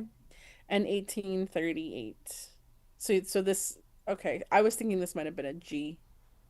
Yeah, I think it's says Francis. Yeah, I guess it could be Francis. Yeah. The rest of the letters make sense. Mm-hmm. If that's what it is. And then on the back, it says, I mean, that we're in Baltimore. That's right. I forgot that it had Baltimore on the back. Yeah, and we're pushing 200 years old. This thing. mm-hmm. Yep, and for being just like a paper cover box, Mm-hmm. I am on board. It's very cute. And you loved this thing. Yeah, These ribbon chatelaine. ribbon chatelaines are always because they're chatelaines, the sterling silver ones and the brass ones and stuff are beautiful, but these are homemade, Mm-hmm. and I think they're so precious, and I've seen some really really pretty ones. Yeah, and then this piece here is actually a pin keep. You can see on the side there. And it didn't come with any of the tools or anything with it, but I was like, that's really cool because you can add tools to it. Mm-hmm. I've also seen that ribbon because like I have a couple of like sewing rolls made out of this ribbon. Mm-hmm. Yeah, that's something that I think has come to the realization, having seen so many things now, that when you see that kind of thing, it's like a big wide ribbon that they would have bought from a haberdasher or maybe the local general store that got a selection of haberdashery. It's like the best word. We need to call stores haberdasheries again. Yeah. So like trimmings, like, and I guess maybe some of the narrower ribbons I think women may have worn kind of as like a little necklace sort of thing, or they could get it in small quantities to put on clothing and hats and junk like that, and then make items like this. Here's some fabric I picked up I'm because they were familiar just with that. lovely. I'm familiar with that lower one, the one on the bottom I've seen before. Yeah, I think I've seen it. I don't know that I've seen this. And obviously they're because of the lighting, like it's a deep, deep blue. It's not, I know it doesn't really look black, but sometimes it can look a little black depending on the lighting you're using. This interesting piece now, this had been labeled as like for tatting. I'm not sure yet that it is for tatting, but like it's it's like a big safety pin that like you wear on your clothes or something, and then this like rod right here would hold this spool or something, and then you can just be like pulling it off. It's very interesting. Yeah, And it was I fun. think it makes sense as like tatting or crochet, you know. Mm-hmm. Well, or even darning. Mhm. You know, like if you just want to keep it close by so Yep. that it can move. And it was funny because I had showed this stuff while we were at Penn's to a group of our friends as just like a show and tell. And one of the gals had been like, I'm not sure that it was labeled as tatting. And she's like, I'm not sure this is for tatting. And I'm like, it's a good thing that I don't care. It can Yeah. be anything. Yeah, Dawn Uh, said thread holder for any ball of thread. Yeah, I think that's what my mom said that. My mom said I don't know that it's specifically hmm just for tatting. It's any those hmm little soft balls of thread. They're not on a wooden spool. They're just like a hmm little, yeah, like this. Pearl cotton. Yeah. And then these cute little scissors with this little, oh my God, what would you even call this? What would be that little end piece? Like Like a, a little scissor, a point protector or something. And I can't remember, was it a cork in there? I don't remember. I know I've seen them before where it's like a cork and then they crochet or tat, make like a maybe little thing around it. I don't think we could see any portion. It was pretty hard. Oh, and then Dawn said it's the weight of the thread that would fit Hmm. with the when the pin is Yeah, closed. there's not a whole lot of clearance there once the pin is closed, so it Hmm makes sense that it's a soft ball thread. Yeah, they often are cork. Yeah. Yeah, that's the Yeah. ones I've seen. I definitely are hmm cork. Yeah, I just thought it was cute. And of course, just the scissors are cute. Yeah, nice pointy little pair of scissors. This thing was This gorgeous. piece, this piece is living in my collection for a minute, just an FYI. And it was obviously pretty loved because this thread here, it was very soft. It had Hmm. obviously done a lot of rubbing. But this is a needle book, and it is cute and delightful. It's just tinier than I remember, but I just, yeah, I mean, it was very lovely. Hmm And now, do you think that's something that was purchased like that, or that somebody made it at home?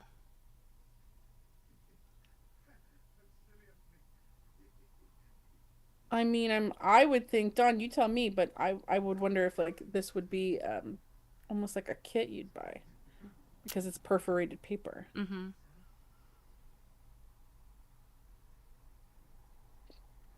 And the back, I didn't take a picture of the back, but the back is the same as the front.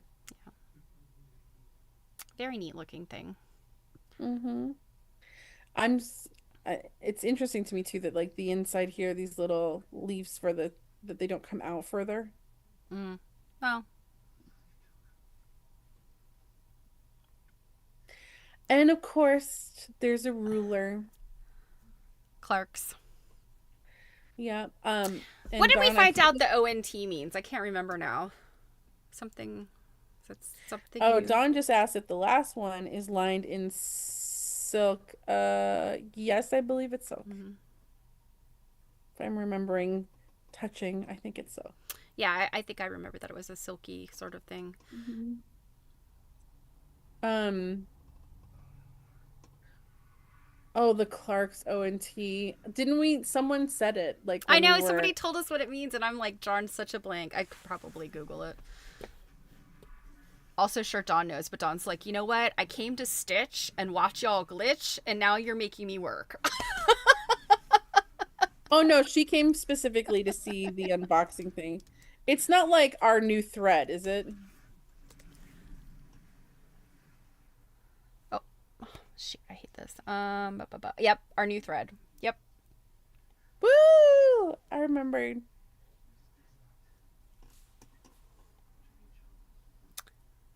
Yeah. Yeah, and then on the ONT. back here we've got try it.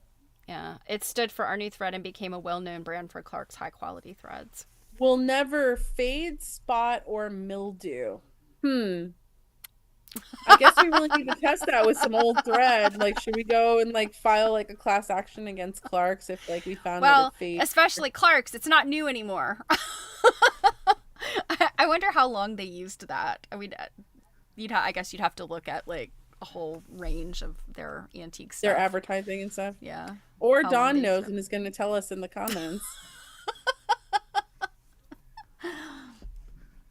Then I got this pin keep here from Germany Very with cute. the blackhead pins. I love those big blobby pins that, they usually have like a big blobby glass head on them because they're handmade. Dawn said, I'm not sure they ever got rid of ONT, even when it was old, because they kept refining their process for machine work. Yeah, that makes sense. Yeah. I guess it's always our new thread. Their R&D department's like, don't get rid of ONT. We're always innovating. Mm-hmm. Yep, and here's the back of it. These are really cool. These are probably going to live in my collection for a bit. Yeah, you often don't find those with all of. I have a couple that have a few pins, but the pins have mostly been removed. Here's another needle case thing with lots of needles. We've got silver eye needles, and then we also have gold eye Gold eye needles. needles.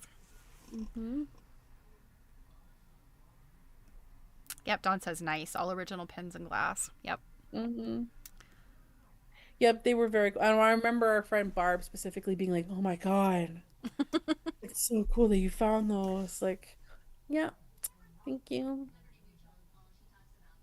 Then I got this This that little thing everybody was really loves. cute. Yeah.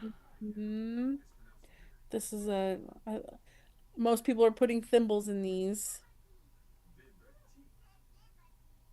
It was very pretty. My cat is not happy with the lunch I fed her before we started the stream. She's been coming up every like 20 minutes or so, coming up and just patting me on the arm like, hey, hey. I'm not pleased with what you served. Well, I kept saying, like, come on up, maybe come on up and let the people see you. And she's like, no, no, no, no. I'm not here for the stream. I'm here for you to feed me something different. And then this is just a menagerie of, I mean, I guess there's some ribbons in here, but otherwise just different kinds of spools and threads and things. Yeah, those are, I just thought it looked cool. yeah, those are some silk threads and corticelli, the buttonhole twist. Those are all very nice threads. Hmm. I have some like vintage and maybe even newer buttonhole twist. It's just I mean, there's not a whole lot on each of those little spools, but it is super nice for making these like very dense silk buttonhole sort of embroidery stitches. It's some good stuff. So like if I use it, all of a sudden my buttonhole stitches will just be perfection. Yes. It's a Corticelli promise. Oh, look. Oh, there's a tail behind you. Yeah, she's like, all right, if you won't feed me, I'm gonna come crash the party. She's the good cat. Then we have this painted suede that's a little sewing kit inside. That suede too was really, really soft. It was really cute. It was obviously mechanically made in a factory Yeah, or and then something. here's just some storky scissors inside. And who doesn't love a stork scissor? I love stork Mm-hmm. scissors. Mm-hmm.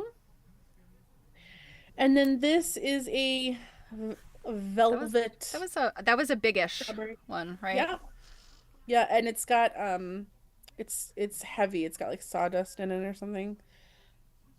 Some people go crazy over big velvet fruit. Like, Remember when so it was the Mid-Atlantic Antique Show, gosh, it's mhm. been a few years ago, where I remember seeing this enormous strawberry velvet, and I can't, well, they had like a price tag of like $300 or $400 on it, I think. Yep. And then here it is in my hand to show you how big it is. And actually, I just realized now, like I didn't realize I got the seam in it. It almost kind of looks like like if you cut off like the bottom here, it's like a big bootied peach or something. Like, here's the strawberry booty. Oh, maybe emery powder in it. It's not, no, it's not emery. It's way it's I guess once you get used to the feeling of emery in something, like a sawdust thing feels much different. Emery's got like, I mean, I think you can stuff pretty tightly with emery, but it's almost got this like when you squeeze it, it almost has this like Yeah, quality to it. and it's got a weight to it that sawdust Yes. doesn't have. Yeah. Sawdust is like rock hard. When they pack that in, I've never stuffed anything with sawdust. I've stuffed with like wood wool, which is like a Celsior. Um, but yeah, however they would use that, and then like I guess they tamp it in there. It has like a, you know it when you feel it. Hmm. Yeah, and then Tish said the ones I made had sand in them. Yeah, but I'm still feeling like even sand, you would definitely be able to tell the difference in how that Mm-hmm. feels.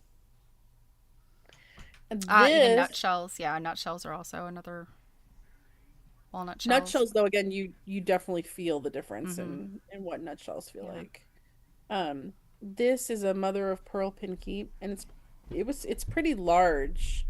Yeah, it Um, was. It's bigger than I guess, actually, I think Dawn sold those for a while, though, and you might still have some in your Etsy shop that go in the top of a spool, the like a spool spool thing. toppers. Hmm. Yeah, Yeah, this is it's bigger. bigger This than was those. bigger than that. Yeah, so imagine bigger than the top of a thread spool. Mm-hmm. Yeah, so there it is in my hand for not like in my palm, but you can see what I mean. And it was obviously pretty well loved. Dawn may have a weighty rabbit on the way, so I'm wondering, is there a rabbit being stuffed with any one of these items we have? Maybe emery. This was a wooden carved needle case that I just thought was kind of simple and Hmm. cute.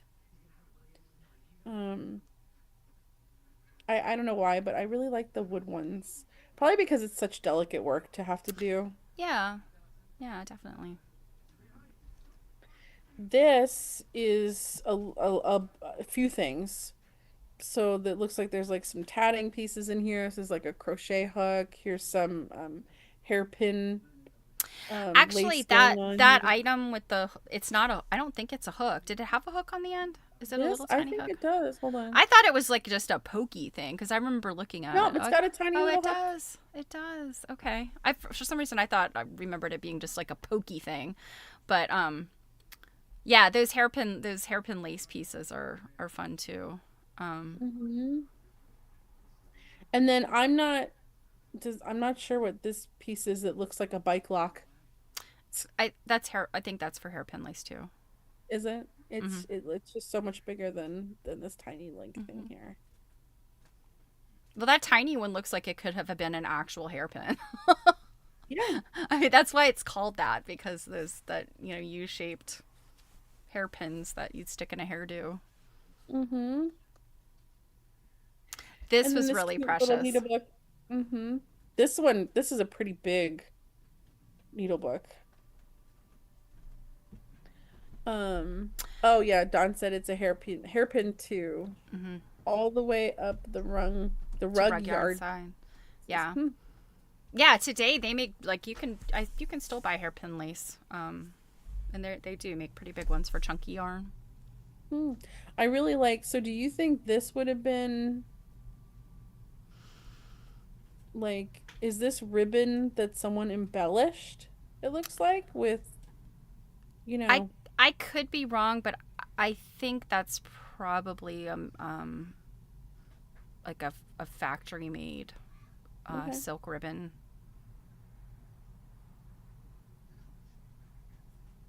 But this was cute because from a distance, it had like almost a Christmassy look about it because it's bell shaped and it was green and red. But when you look at it closely, it's actually a strawberry. Mm-hmm. It can be a Christmas berry. Christmas strawberry. Yeah. And then obviously they left something in here quite a long time because it had done some rusty things. The flap underneath here doesn't have any of that damage. But that one was a cutie. And then these sewing plats were very interesting. And one of the gals, though, in our group had kind of mentioned they thought maybe you would just pull a strand out of this to use, and that was the point there. Mm-hmm. Yeah, I've never seen these. I had not seen like nice, neat antique ones like this. I mean, they were even tied with like a little ribbon, like a little silk ribbon on the end. I'd seen these in like probably mid-century, late 20th century, like sewing kits where you get one and it's got a whole bunch of different colors and you pick the color you need to sew a button on. It's one of those kind of things.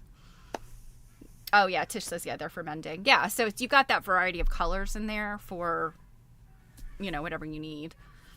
Mm. It's not going to be for like a big sewing project. I thought they were delightful. Yeah, very cool. This is just a little cute, simple. It reminds me of a violin case. Yeah, kind of. Nope, just a simple little case. I like this like one big needle over here. Yeah, Dawn confirmed they're sometimes packaged in mending kits. Yep. Tiny violin, yeah. Here's a little bodkin that says made in England or there you go, patented in England. And that was probably brass, right? Yeah, it was so hard for me to like lighten it up so you could see and it's small. Mm-hmm. It's pretty small. Here's a cute little pin keep. Yeah, I like the this shape one. of a heart. Sweet. Yeah. Yeah, I thought this was really sweet. Well worn. Mm-hmm. And then that's like bias tape. Mm-hmm. Or not bias tape, but that woven tape. But that's mechanically woven tape. Twill tape. That's what I was trying to think of. Good Lord. So that's a lot of words. Mm-hmm. Just some little thread winders. I got kind of actually, now that I think about it, I kind of got like a swath of all different kinds of things. Notice one particular item that you have not seen one at a time so far. Strawberries? Are they strawberries? Another pin keep here, both the blackhead pins. Now, this says lace tablet. So I'm curious, Dawn, dear, in the comments. Are these those lace pins that they use when they're making lace on a pillow to hold the lace in place? Or is that something else? Because I'm just like, what else would be lace tablet? But I'm sure she'll know. And then here's the backside. Yeah, I'm trying to think because, I mean, those are lace. The things you're talking about are lace pillows. No, that's a pillow, but when they're making the lace, right? They use little pins. Right, I know. Yeah. Hold the things. So like like But that's what I'm saying, that like you use the pins on a lace pillow, so yeah, but like are these the pins? But yes, I don't know what tablet comes in. What is it? Morris and Yeoman's lace tablet. Well, let's find out if we can find anything on that.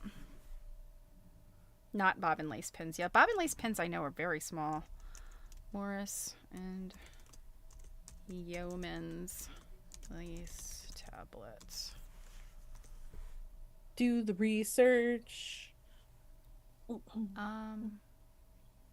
Oh yeah, a lace it's a type of, it's made for making tenerife. Yes, that's what Don was saying. It might be the motif tenerife. Yeah. Okay, there you go. So is that what this picture is on the back? Possibly. Here is let's see. The price of the lace tablet brings lace work within the reach of everyone. The simplicity of the use of lace tablet makes lace work possible for children.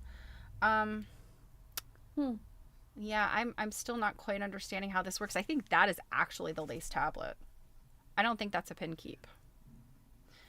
May I share for a moment?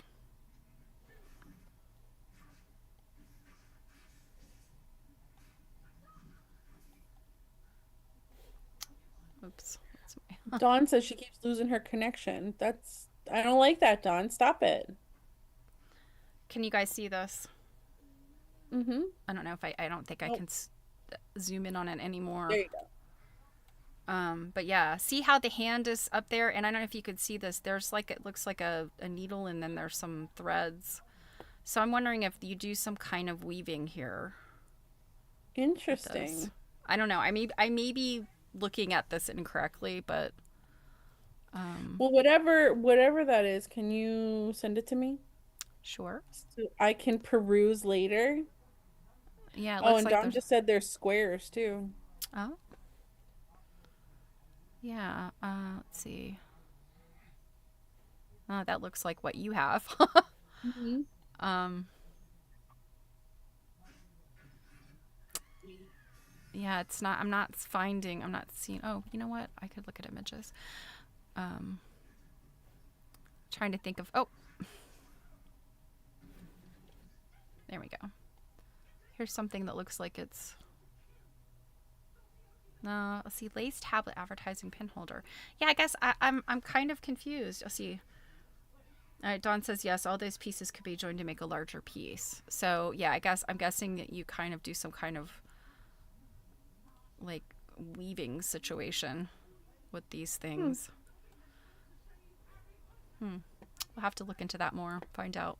Yeah, that's very interesting. Sorry, you're gonna have to share again. I guess I can.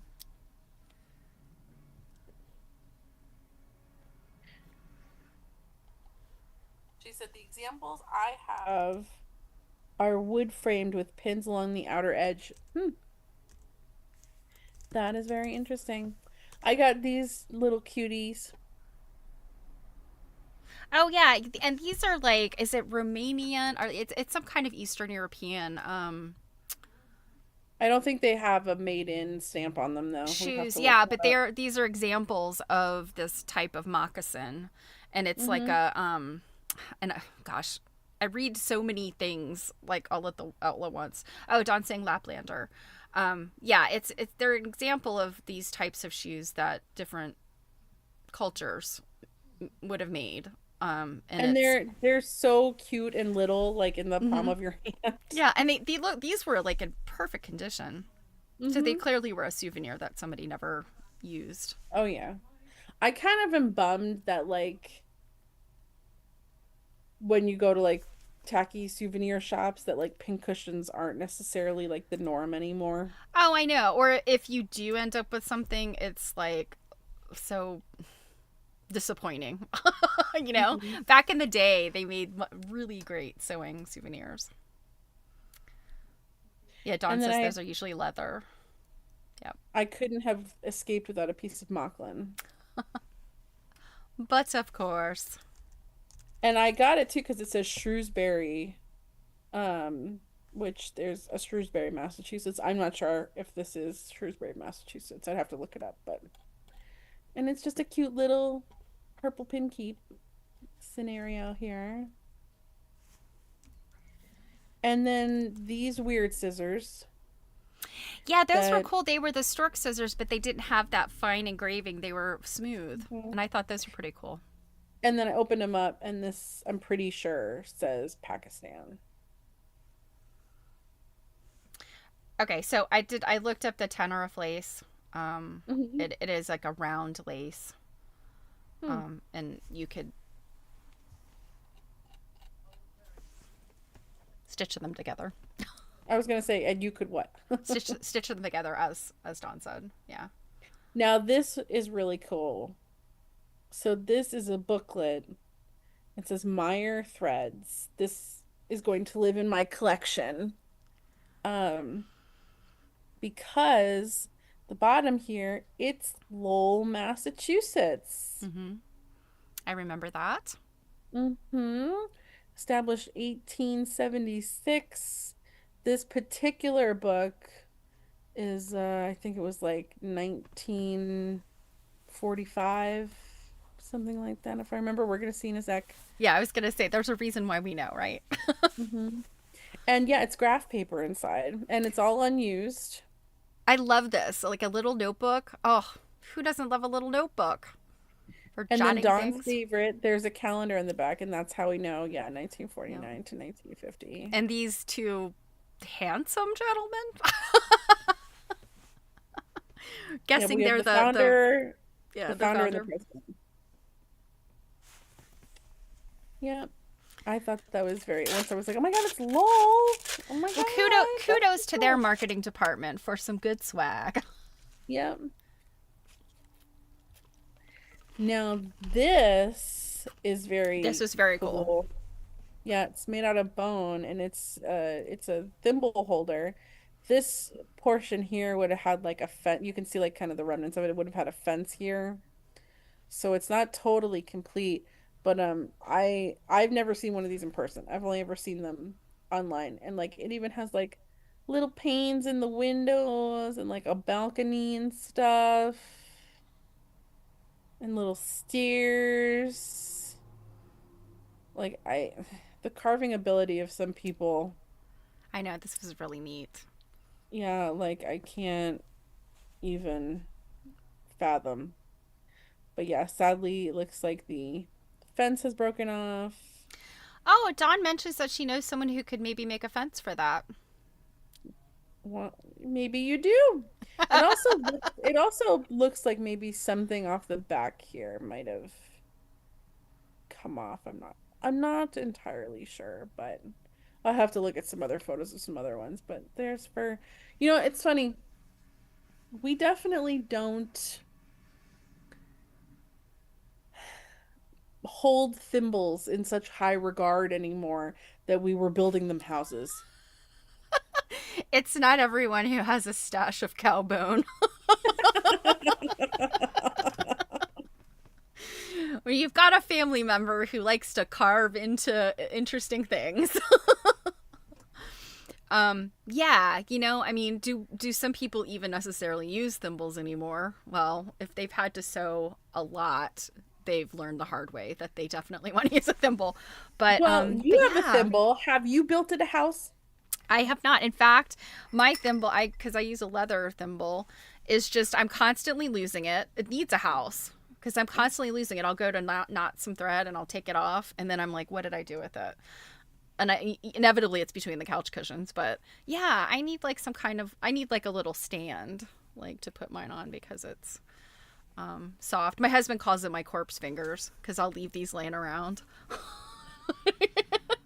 This one's not You're as like it's like your like sarcophagus, like Egyptian mummy finger. seriously. This one doesn't look as bad this because this is a fairly newish one that I've resorted to, but I have an old one that's shoot, I can't remember the name of the company, but it's goat leather and they're gray and they're fantastic. They're really thick, but they mold to your fingers. That one I have is like really gnarly looking, and I had, I'll leave them both sitting on my little sewing area. And he came by one day and he was like, "Oh, what is that?" And I'm like, "What?" And I'm looking around like, did one of the cats like poop or something? Like what? And then he's like, he poked at it, and I was like, "Oh my gosh, they're leather thimbles." He's like, "Oh no, they're corpse fingers." So I need some type of little coffin or cask for my corpse finger Oh thimbles. my God. It would be hysterical if someone, Dawn knows someone, carved you like a sarcophagus, A like little an yes. Egyptian sarcophagus. Dawn says those goatskin thimbles. Elaine, no, gosh, what is the name of it? Yes, Constantine, yep, or Constantine, yep. A bone hand with a finger sticking up, 21st century sewing notion for the future. Actually, it's really funny. I saw this thing the other day. It was an Instagram reel, I think, and it was this woman, and she looked like she's been crying, and she's this beautiful young woman, and then it flashes down, and it says, I got this gift from my sibling, and it's like it's like a puzzle box kind of thing. It's 3D printed, obviously, out of plastic, and it's got this bow thing that comes off, and then it's got a little tool that you pull all these bolts out, and you get down to the bottom, and it's this little box, and it says for you, and then she flips it open, and it's a little hand with a middle finger sticking up.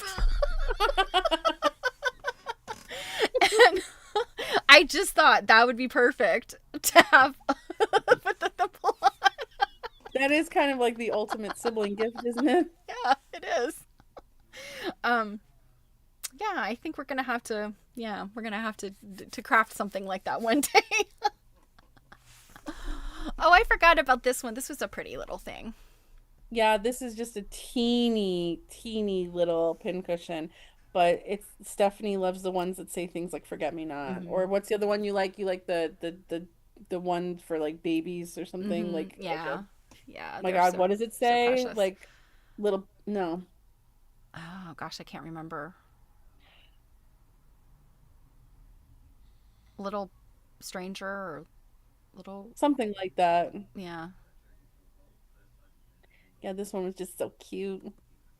This is a sewing bag that is lovely and delightful. Although it really kind of it's in phenomenal shape. It really kind of looks totally unused. Mm-hmm. And when you open it, I didn't notice there's initials inside Oh, I don't know that I noticed that either when we were passing it because around. it had tissue paper in it. Ah, that's right. That's right. Yep. Yep, so it has initials and then it has a little needle book that came with it that I'm pretty sure this is unused. Yeah, so that's a cute little cutie. And I'm wondering if that is, I'm trying to remember. I want to say that's like a silk grosgrain. Dawn says, I have her twins, silk ribbon, love them. Yeah, it's like a silk grosgrain fabric. Yeah, I mean it felt really slinky. Yeah, it's very textured. Hmm. Hmm. Little cute sweetgrass thimble holder. I nabbed this just because I don't have one. It's even got some cotton inside of it. Oh, Dawn says hers has Oh, bright gold ties too. oh. And then these are two sweetgrass scissor holders. Hmm. I like that they're like their bunny ears are going in different directions. Yeah.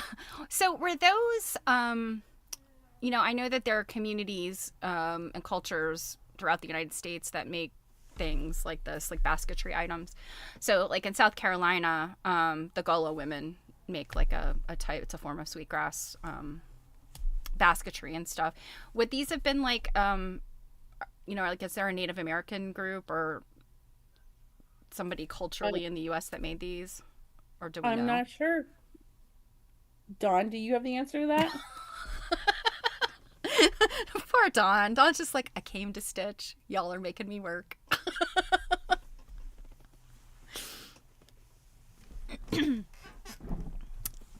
But yeah, I have some sweetgrass baskets that have, I guess, what we would call like the accessories with them, right? Which would hmm be like maybe like the thimble holder and like the scissor sheath here and some other things. I got these for the ones that I had to fill in the gaps hmm in other ones that I have that don't have the stuff with them.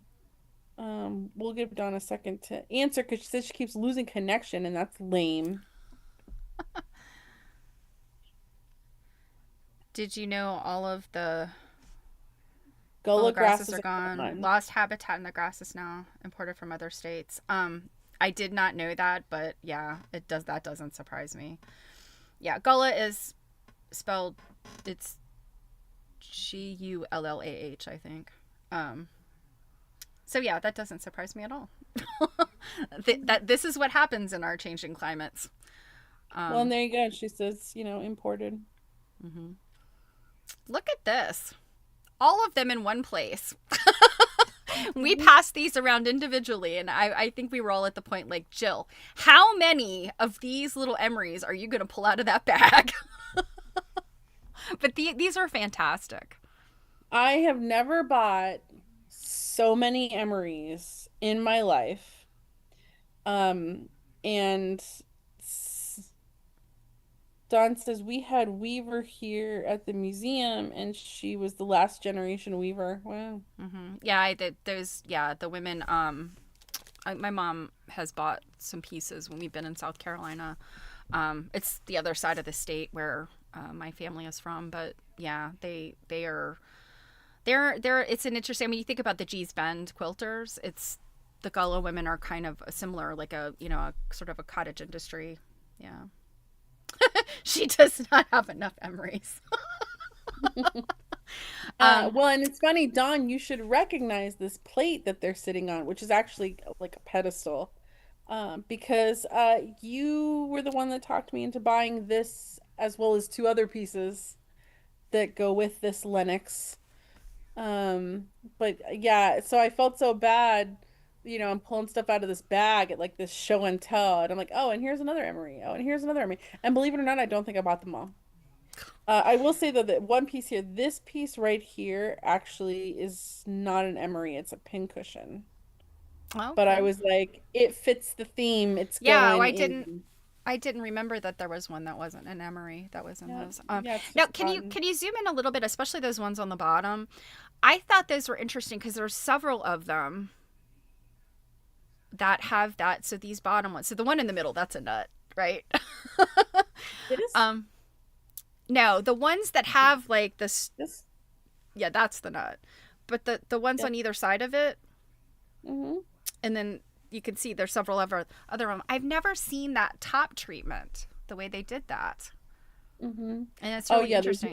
there's multiple, like this one Hmm. here Yeah, and yeah. this I mean, one. that's what I'm saying. But those two, you could see it best, and so that's why I'm saying like it was like they Oh, kind of. Don said the sterling caps are gone. Oh, okay. That's why they're like that. Because I was like, I've never seen this before. Because it's almost like they had sort of tied up. Because you sort of gather them at the top. I've made a number of emeries, and you sort of gather it Mm-hmm. together at the top, and then for whatever reason, then it's stretching out into these little threads, and then it's like it's stitched. The what do you call that? The calyx or something of the strawberry. It's stitched all around there. So, but that would make sense. There's something that's supposed to be on the top, and yeah, Mm-hmm. you find a lot of sewing tools that would have maybe had some sterling on them that have been liberated because people would melt stuff down or whatever. Yep, I Yeah. didn't even consider that. Yeah, I didn't even realize that. The little orange bag that's kind of like at 11 o'clock. I loved that too. I think that's a piece of ribbon that's been folded in half, right? I think, and stitched, and then it's filled with emery. Yeah, I could see that. She said it gets bad every time silver and gold prices rise. Thimbles, etc., get sold for a lot of money. Yeah, I mean, just think of not maybe these days not so much silver, sterling silver, as much as gold for sure. You see all those companies that are like, "Bring us your unwanted gold jewelry." My Hmm. grandmother actually, she had a whole bunch of broken jewelry. She always liked to wear like really thin hoop earrings and like very delicate little gold pieces. And my aunt went through all of her stuff and was like, "Here's the heap of stuff that's going off to the the give us money for your gold," because they were just broken pieces that I Hmm. mean, you could have had them fixed, but it's probably a little bit easier just to get your money for them. Hmm. So yeah, I didn't want to subject you to one at a time this time. But it's Thank so you. funny. I They're feel lovely like together. They're really beautiful together. so like this purple one, this one right here is like almost exactly the same. And I felt like when we were going through them individually, we went through like 12 that were that purple. And now that I'm looking at them, I'm like, no, we didn't. It was only like two. And then this one is somewhat similar, but there's a blue stripe through this one. Yeah. Where these ones are just plain. And then I love this one with like its cute little polka dots. And then like this one has a stripe and very interesting. Silver's at $34 an ounce today, which is Is that a lot? no. An ounce of silver is a lot of silver. Well, I don't know what was like the highest it ever got. I don't know Oh anything gosh, I really don't know. about sterling prices.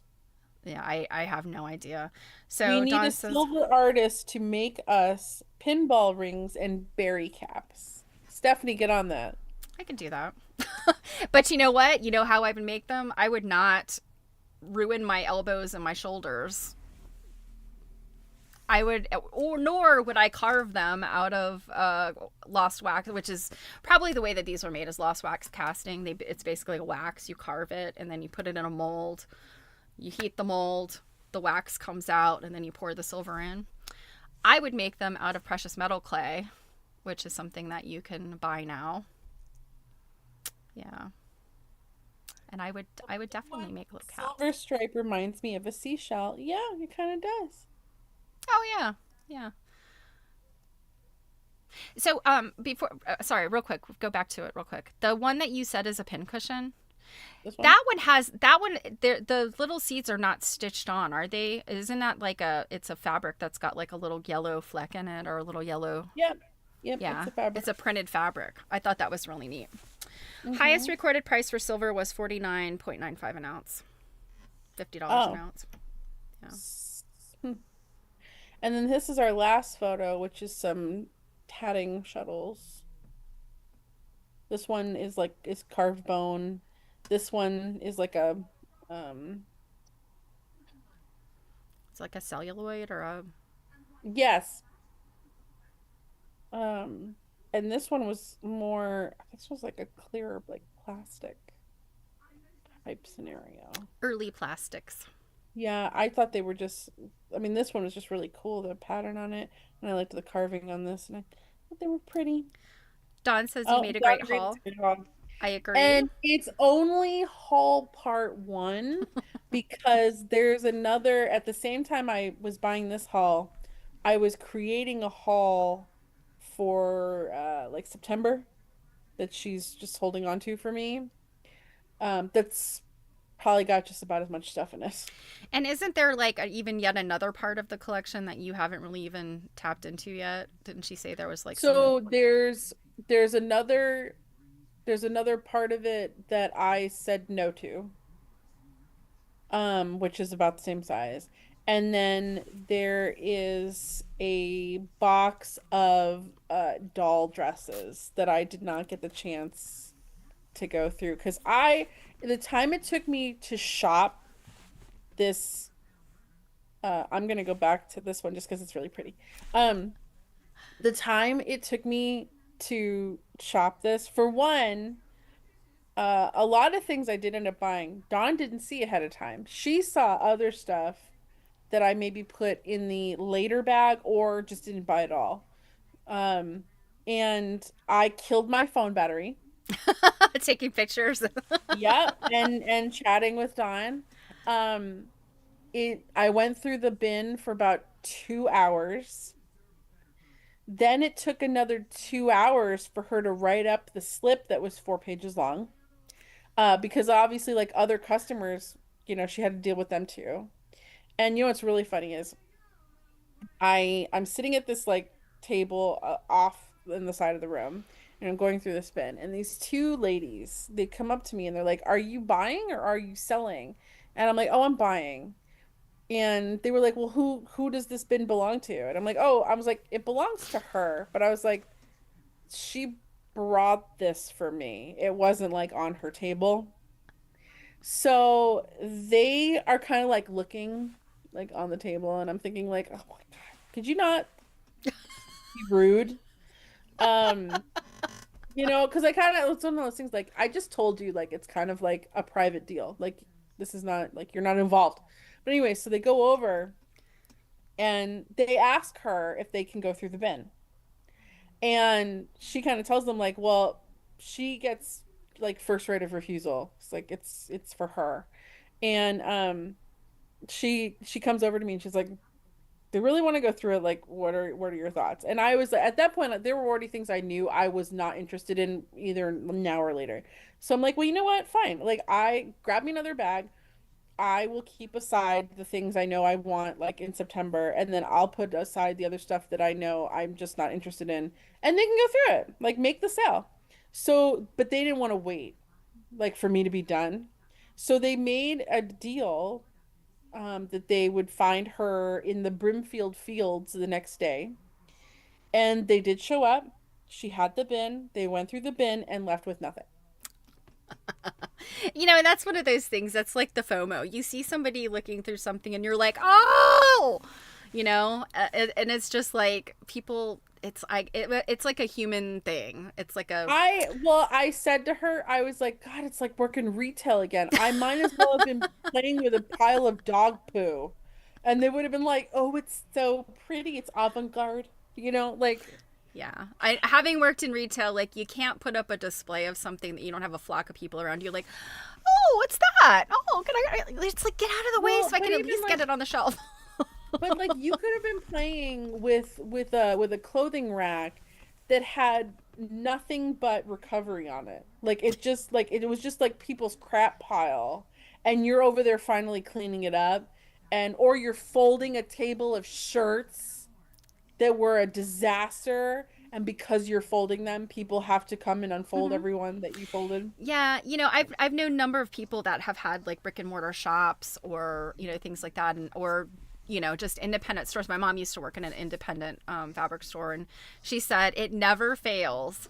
You rearrange things a little bit, and all of a sudden people are like, "Oh my God, look at this!" And you're like, "It's been sitting over in the other corner for 2 years." Like, So there's something to be said for like refreshing your merchandise at times. Like if you do have a business, because Or just be in your booth playing with it. yeah, exactly. I'm the kind of person that when I see people in their booth playing with stuff, I'm like, oh, I don't want to bother them, you Yeah. know? But other people are like, oh, you're in here, you're working, you've made a mess. I need to see everything. I need to be in there too. Yeah. Hey, Kate. So Kate was asking what's the size of the dish, and Dawn answered for you because she was with you and forced you to buy it. And if I remember correctly, it's just kind of like a footed, like maybe like a candy dish or something. But Yeah, it it's has, just on a pedestal. and it has And gold. then I Was that got, gold around the edge? yeah, and then I got another one that's like a long leaf shaped. And then off the top of my head, I can't remember how the other one is shaped. But um, I have to say, like, oh, I'm always looking for kind of like display pieces for my sewing tools. And sorry, I'm like moving my thing here. My leg is hurting. Um, because people like a Dawn and others have to make some of us feel bad about ourselves. That we're not prettying our displays, and I have FOMO because there'll be some gorgeous display of emeries in some really like fancy looking dish, and I'm like, I need that too. So I'm always looking. So we're out shopping. This is when Stephanie and I were in Minneapolis to see Dawn, and I come across these Lennox pieces, and I see one, and then like I'm humming and hawing, I see another, and then Dawn's like, well, if you have three, it's a collection. Uh-huh. She says the three pieces were different heights for display. And I have to agree Mhm. because the rule of threes is important in design. Yeah, and for merchandising, rule of three will always, it always helps you out. And yeah, I've actually at the thrift store the other day, you'd be proud of me. I picked up a display piece that I'm very excited about. It's just a clear cake stand, Mhm. smallish. It's too big to be a cheese stand, I think. But just clear glass, probably from Target or someplace like that, Pier 1, some kind of thing. But it's about, dinner plate sized, and it's got the heavy, lid. Um, Mhm. so I thought that would be nice to like maybe have something in the center that lifts up a prized possession, and then you could arrange things around the outside of it. Cute. Yeah. That's very cute. Yeah, so Dawn inspired me to get some of my stuff out of the plastic bins that they live in, and at least Well, like in the middle of a table, throw a display out. yeah, so that's that's part of the issue for me, is that I have a number of pieces that I've purchased. I mean, I'm looking at two, three right now that are empty that I bought. They're purposefully display. Um, and I just haven't like taken the time to just like organize and put Dawn out. says there's the cat safety concern too. Absolutely. Yeah. Yeah, I And was you know gonna what? say like if that has a lid that can come off, maybe a couple pieces of museum putty to help Yes, hold the and you lid. know what? I joked with the lady at Goodwill, but I was like, she laughed. She thought it was hilarious, but I was like, I am not kidding. This is for real. The problem with little items like this is when you display it. I mean, in my house, I've got cats. I live on a very, very busy road, so that creates dust and debris and dirt in my house. And I work with fabric, so all of the fabric dust everywhere, all the time. Dust is my, like, when you've got a lid on things, you only have the top of the thing to dust. You don't have to dust Hmm. all those itty bitty little pieces. Hmm. And yeah, the lady at the Goodwill thought that was hilarious. She was like, "Oh my god, that's so brilliant! Oh my god, that's a game changer!" And I'm like, seriously? But like, yes. Yeah, I have most of my things that I have for displaying are contained. Hmm. Even if they're smaller, they're still contained. But and then like things like this, like upstairs, I have a curio cabinet, and a piece like this, I would potentially put like in the curio cabinet. Hmm. Um, but there are things in the curio cabinet, but they're more just like, oh, you're a part of my sewing collect. Okay, well, you go in there right now. But Yeah. like, they're not like I don't have all the like things together and like displaying in, I have. I'm a disappointment. Well, but these little display things like this. I mean, it's fun to take pictures, obviously, for your social media. And these kinds of displays are always so much more interesting than just plopping the thing down on a white background and like taking the picture, right? Hmm. But it's fun. Like if I mean, I don't have like a massive collection of very valuable items, but I have things that are like precious to me, or they're fun to look at, or they're pretty. And I don't know, it's just that little bit of delight and whimsy. And I don't have a space for like a curio cabinet per se. I do have Hmm. shelving, but I have things displayed. But for these things that are a little bit more like, they're antique or they're like very early vintage, they're maybe not in like super strong condition. It just that little cake stand like I got, I mean, it's like an instant Hmm. little tiny museum, Yeah. and that like just brings like such a little bit of joy to your life, if you have some little pretty So thing to display. you didn't show that today. Have you already put stuff in the cake stand? No, it is literally sitting back there on my table. It's still got the sticker on it that I have to. And I have to ask you because it was Goodwill. How much was the cake stand? I think it was like 7.49. Yeah, and here's Can't I beat that. I talked about this in my stream the other day. I see a lot on I follow a good number of like eBayers slash thrift store people that do resales of things. And I see these videos of like people will be like, what is Goodwill thinking? They're selling Hmm. like like a Hillshire Farms like ham container, like lunch meat container for the price of Tupperware. Like, what are you people thinking? Like, they'll sell things like that. But then you'll see something that's like still a reasonable price. 99 cents for mugs and little things like that. Um, the one I loved, I was looking specifically for some glass pieces for this project I'm working on. Particularly, I wanted hurricane lamp Hmm. chimneys, and usually almost always Goodwill has at least one. They did. They had the big one I was looking for. And it was like $2.50. Like nobody wants those necessarily unless they have the Hmm. lamp that needs it. So anyway, that's what I went for. But then I was looking at some of the pieces, and I found this vase type thing. It was probably about that big around like in the center, and it flared out at the top and it flared out at the bottom, and it had like a pretty hefty beefy base. And I was kind of looking at it and I was like, it's not quite what I'm looking for, but it had that sort of hurricane lamp shape. So I'm sitting there looking at it and I'm like, it's like priced at like $8. I'm like, it's not exactly what I'm looking for this project. So, I mean, even $8 is like an expenditure. I was kind of meh. But then I look down and I pick up what I know had to have been the twin to this piece. Like somebody donated 2 of them, right? They were identical. If somebody did not donate both of them, it was a decent coincidence that they happened to have 2. But I held them up. I looked at them. They're the same height. They are identical. That one was priced $4 cheaper.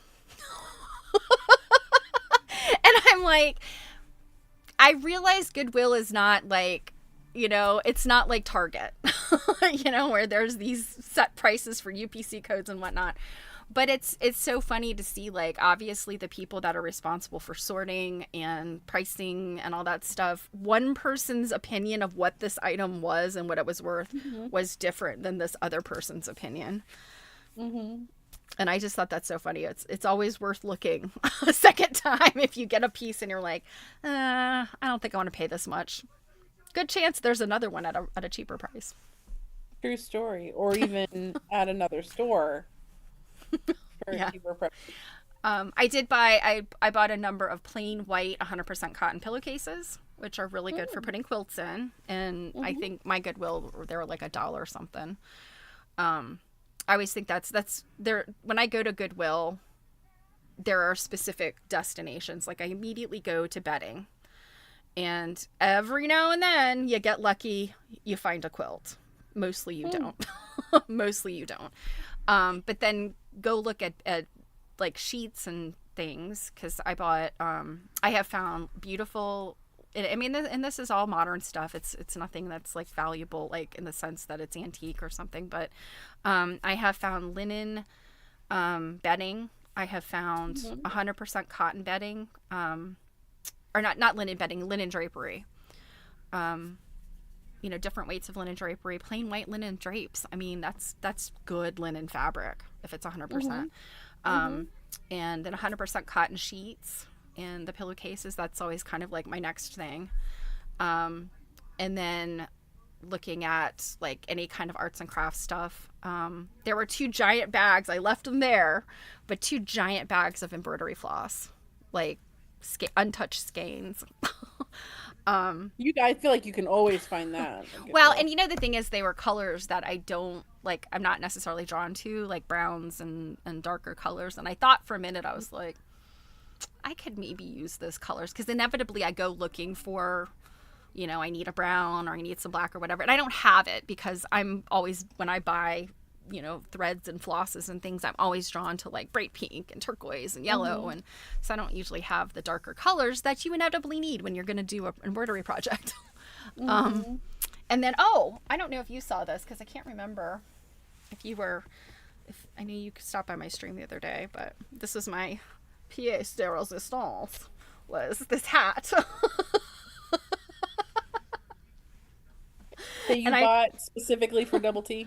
Yes, and it was in one of those little bags of craft supplies where they just throw a bunch of stuff in the bag, and it's like, I think it was like 4 rolls of ribbon, this hat, and 4 of those little straw doll hats. 2 of them are large, like this will fit him, so he will have some straw hats, and then 2 of them are smaller, and I think they will fit the sheep. So my animals are gonna have some fun costumes this summer, maybe. You like how we go from beautiful antique sewing tools to turtle puppets with sombreros? Hey! You never know what's going to happen. Indeed. But on that note, girlfriend is starving. Yeah, I was just looking. Yeah, I didn't have lunch either. I had a meeting right before we had to get on our stream. So I've actually been on Zoom since 1 p.m. afternoon.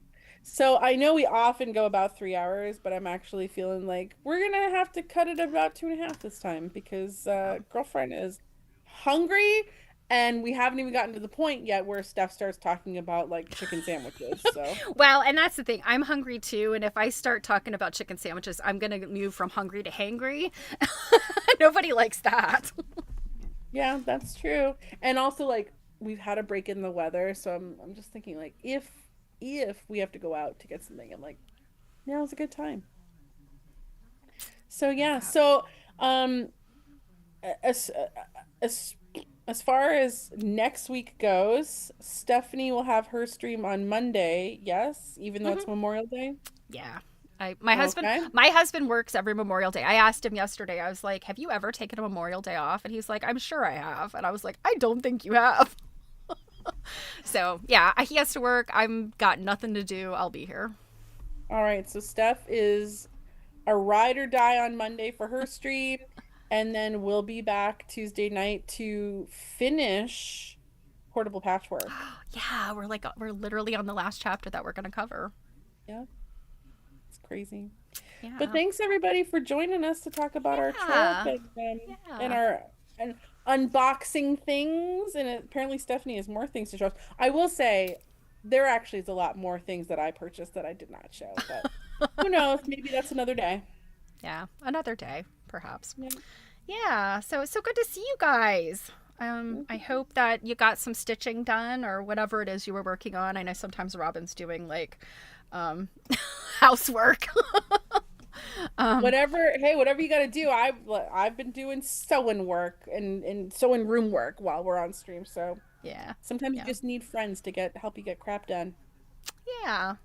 So, and thanks for coming, Dawn, and for laying some info on us. We're always happy to have one of our mentors around that can tell us stuff and answer our questions. Mm-hmm. All right, guys. Well, you have a wonderful rest of your weekend, and we hope to see you on Monday and or Tuesday. Bye. Bye. That is awesome. Thanks.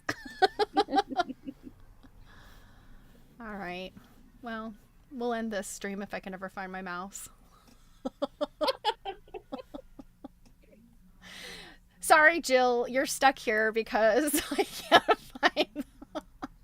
There it is. All right. For real, guys. Mwah. Bye. Bye.